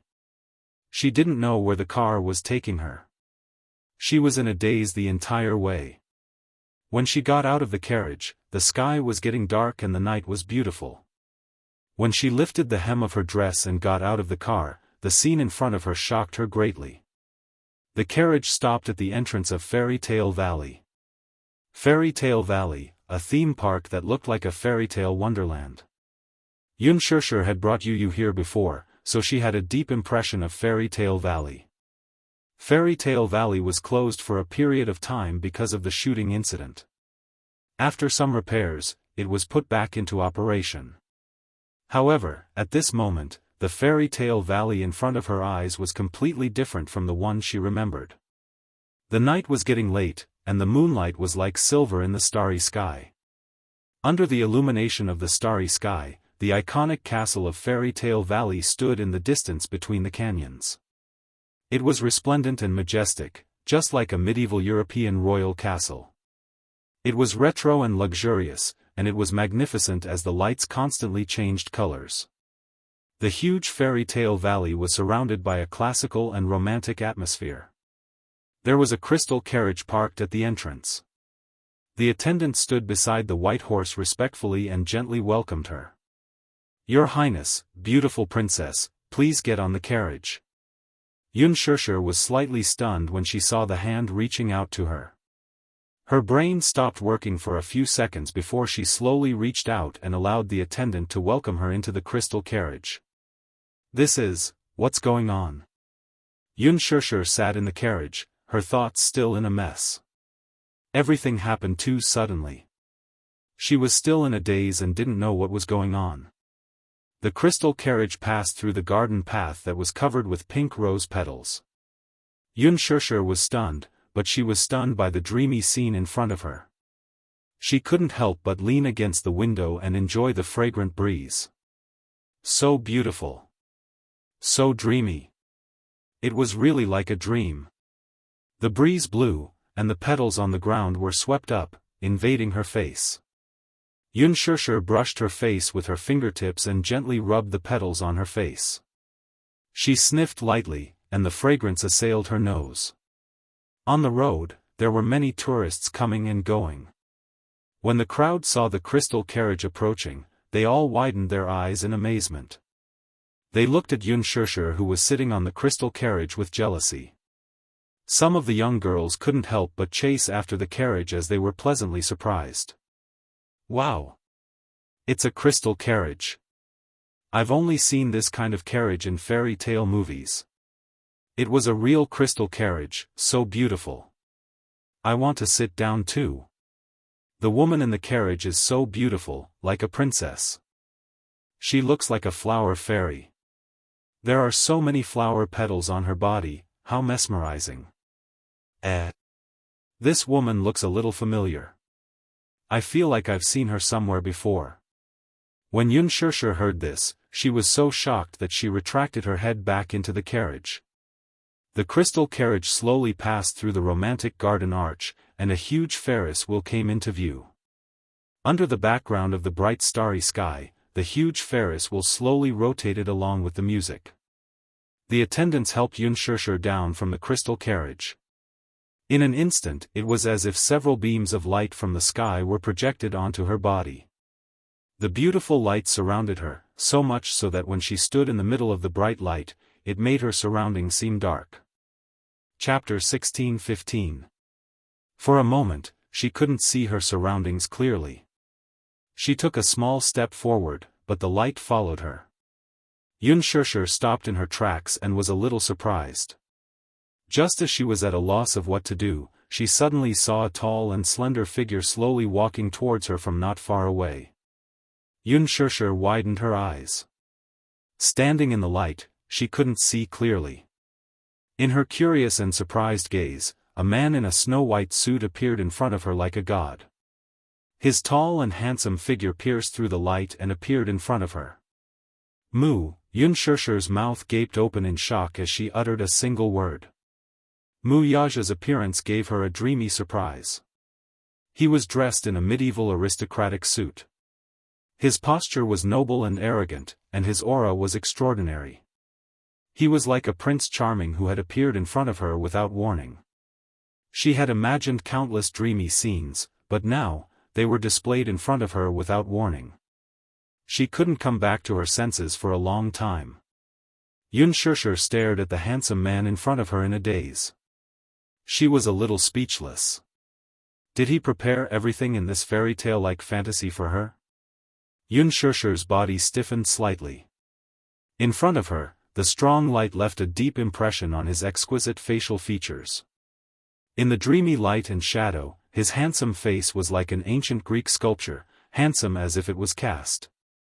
Amidst the gentle breeze, his black hair brushed past his ears, his proud jawline, and his deep, serene eyes were breathtaking.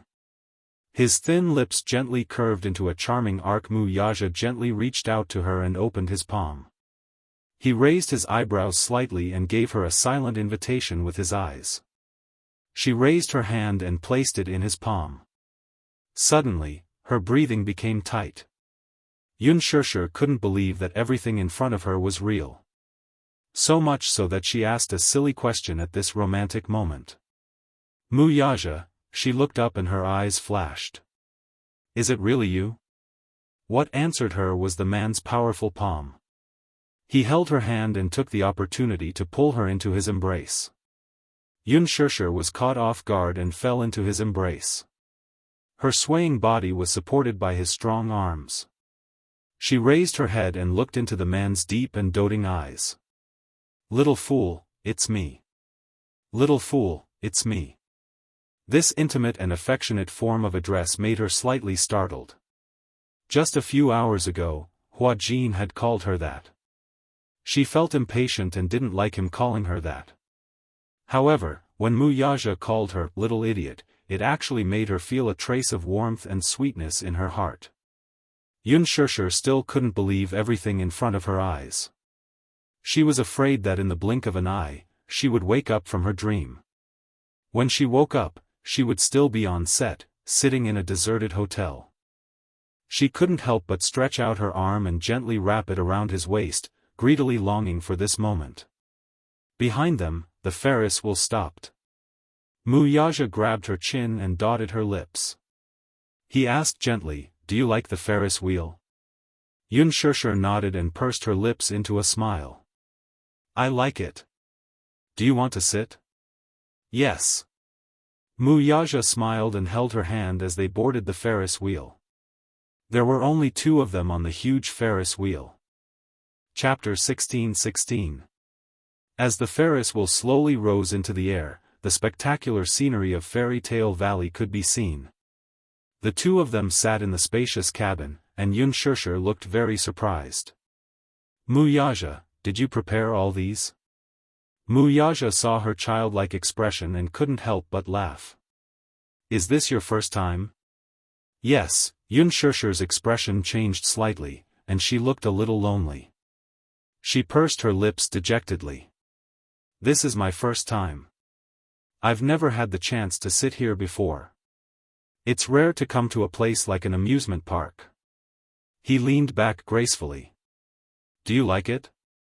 Yunshirshir smiled in satisfaction. "I like it. I really like it." In the hearts of young girls, there was always a princess dream. They dreamed of becoming the prince in their hearts, Cinderella. Yunshirshir was no exception. But fairy tales were fairy tales, and dreams were just dreams.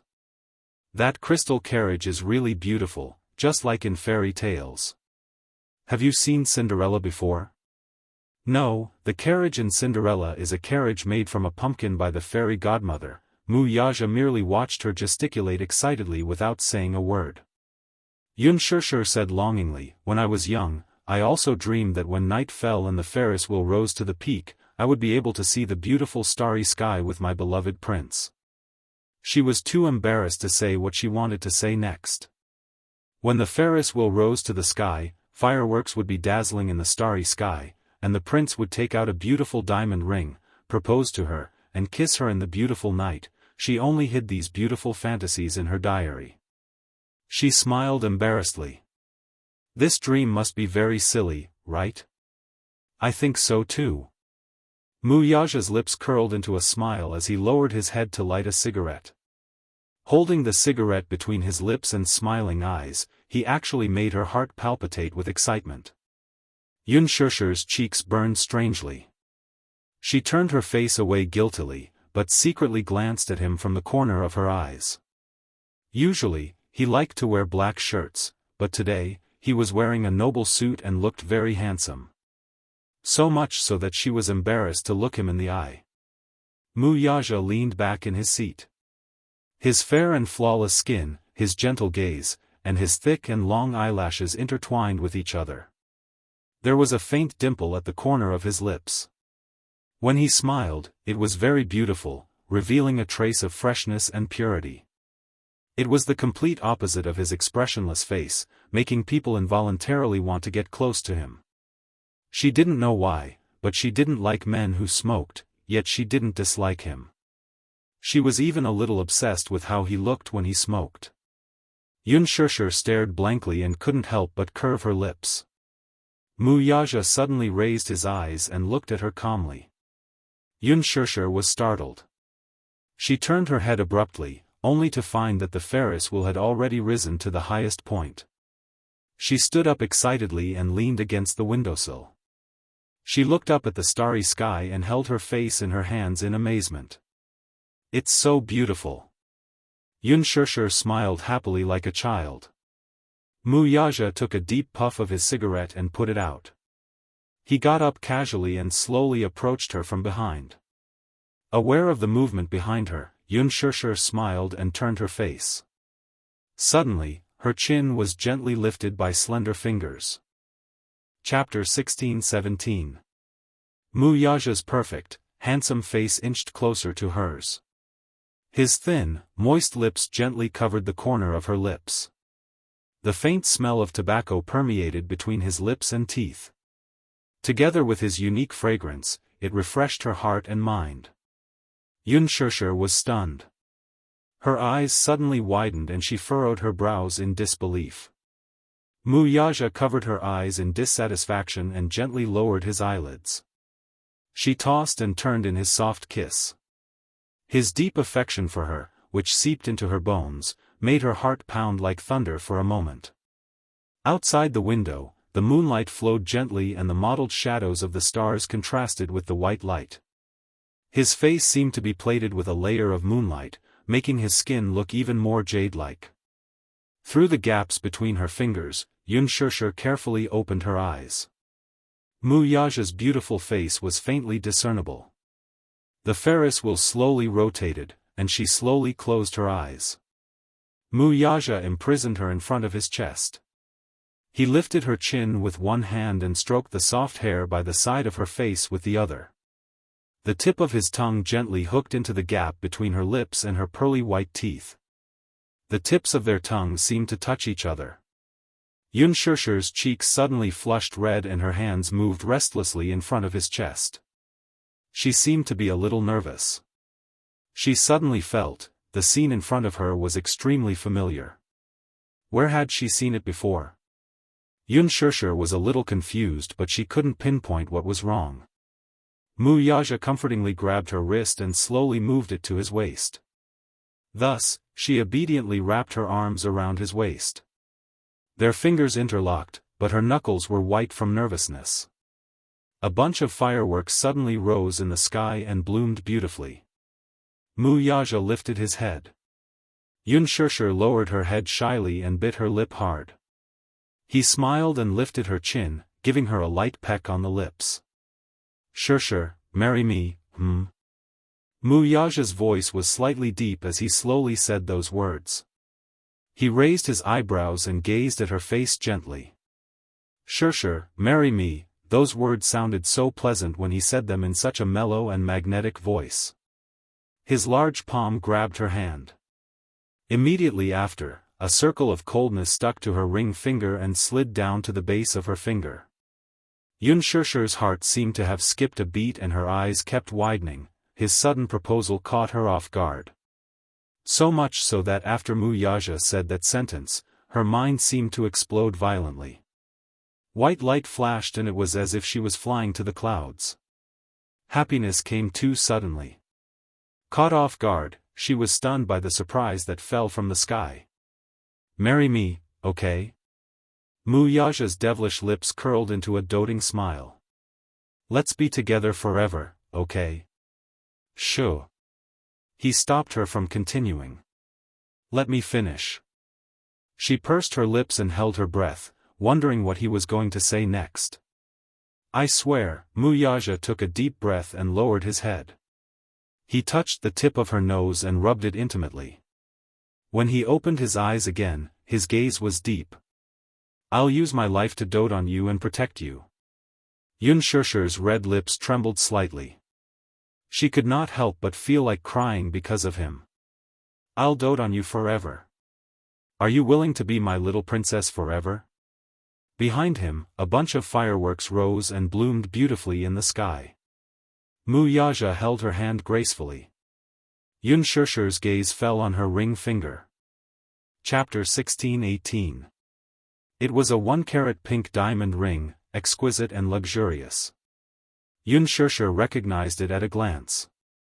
This was a rare custom-made pink diamond from Dairy Ring. Dairy Ring was a romantic luxury brand. Men could only customize one diamond ring in their lifetime based on their ID card. A man could only customize one diamond ring in his lifetime. It symbolized the most romantic promise. The ring he put on for her was from the Dairy Ring With You series. It was worth 8 figures. Yunshirshi's eyes suddenly moistened. She was touched, but at the same time, she didn't know whether to laugh or cry. How could this man be so domineering in his proposal? He put the ring on her ring finger without any explanation. It was obvious that he wouldn't allow her to refuse. She could feel that in his eyes, she had really become a little princess who was doted on by thousands. She really couldn't believe everything that was happening in front of her eyes. It should have only appeared in her diary, everything that was in her fantasy. Getting on the Ferris wheel with the person she loved, proposing to her in the sky full of fireworks, begging her to marry him. This was clearly a beautiful fairy tale plot, but it actually appeared in her life. Mu Yaja saw that she was so touched and happy that she lost control. His heart ached a little, but in an instant, it softened beyond belief. Shirshir, promise me. Mu Yaja cupped her face, his gaze sincere. He wasn't a man who understood romance. Therefore, perhaps tonight's romantic proposal was the most romantic proposal he could imagine.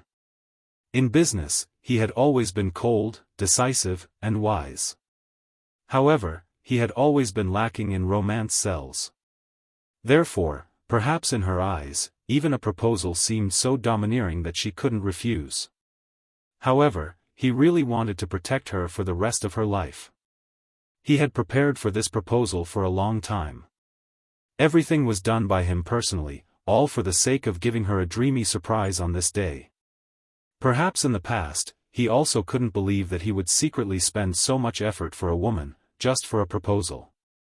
As long as he waved his hand, there probably wouldn't be a woman who would refuse his proposal. In the past, marriage to him was nothing more than a ritual and a shackle. But now, because of her, he had changed his view of marriage. If he had to say that marriage was a shackle, then he was willing to be trapped. Trapped by her. Yunshirsha was crying and laughing at the same time. She nodded and agreed, okay. Okay? Idiot. Yunshirsha didn't know whether to laugh or cry. What I mean is, I'm willing. He had formally proposed to her. And she was willing to marry him. She was willing, she was willing, she was really willing. These words kept repeating in Yunshirsha's mind, and her mood also climbed to the clouds along with the gorgeous fireworks in the night sky. When Mu Yaja heard this, a satisfied smile bloomed on his face. He hugged her in his arms and kissed her passionately under the fireworks in the sky. The Ferris will climb to the highest point. Xianxia nestled in Wuxia's arms and looked at the beautiful night sky outside the window. She couldn't help hugging her arms tighter. Do you know? Right now, I feel like I'm in a dream. Until now, I still can't believe it. Chapter 16-19. When I was young, I yearned for the princes and princesses in fairy tales. I fantasized that one day, I would sit on a Ferris wheel with my beloved, and he would propose to me with fireworks in the sky. Halfway through her speech, she suddenly felt that something was amiss. Xianxia furrowed her brows and glared at him. Hey! Did you peek at my diary? Wuxia's face showed a hint of awkwardness at being exposed. Seeing his evasive expression, Xianxia cupped his face with both hands, forcing him to look at her directly. Tell me the truth. Did you secretly flip through my diary? She had the habit of keeping a diary when she was young. Hence, be it her mood, her ideals, her thoughts, or even her trivial matters, she liked to record them in her diary. Xianxia felt that something was amiss no matter how she thought about it. Today's proposal was similar to the one she had imagined in her diary. Could it be that this man had secretly peeked at her diary and directed this scene? Wuxia coughed awkwardly and then hummed in acknowledgement. He had indeed secretly flipped through her diary, but that was because Yu had accidentally left it behind when she was tidying up her things. He did not know that it was a diary, so he picked it up and flipped through a few pages until he reached one of them. On top of it were the notes of Xianxia when she was young. He skimmed through it and memorized her wish in just a few glances. Wuxia told her everything truthfully. Xianxia did not show it on her face when she heard it, but she was very touched inside. Wuxia, she lowered her head and hesitated for a moment before smiling. Thank you. She had to thank him for silently fulfilling a wish of hers that she could only dream of. The Ferris wheel descended. When the door opened, fireworks rose from the ground. Yun Tianyu and Shao Yichen appeared before her like two little angels, holding birthday cakes in their hands. Mommy! Happy birthday! The two children's tender voices were pure and cute. Xianxia was pleasantly surprised once again. So much so that she stared blankly at the scene in front of her, unable to react in time. So today was her birthday? She didn't realize it, but she didn't expect the two little guys to remember her birthday. They even prepared a cake and a gift in advance. There was such a big surprise. Xianxia was so moved that tears gushed out of her eyes.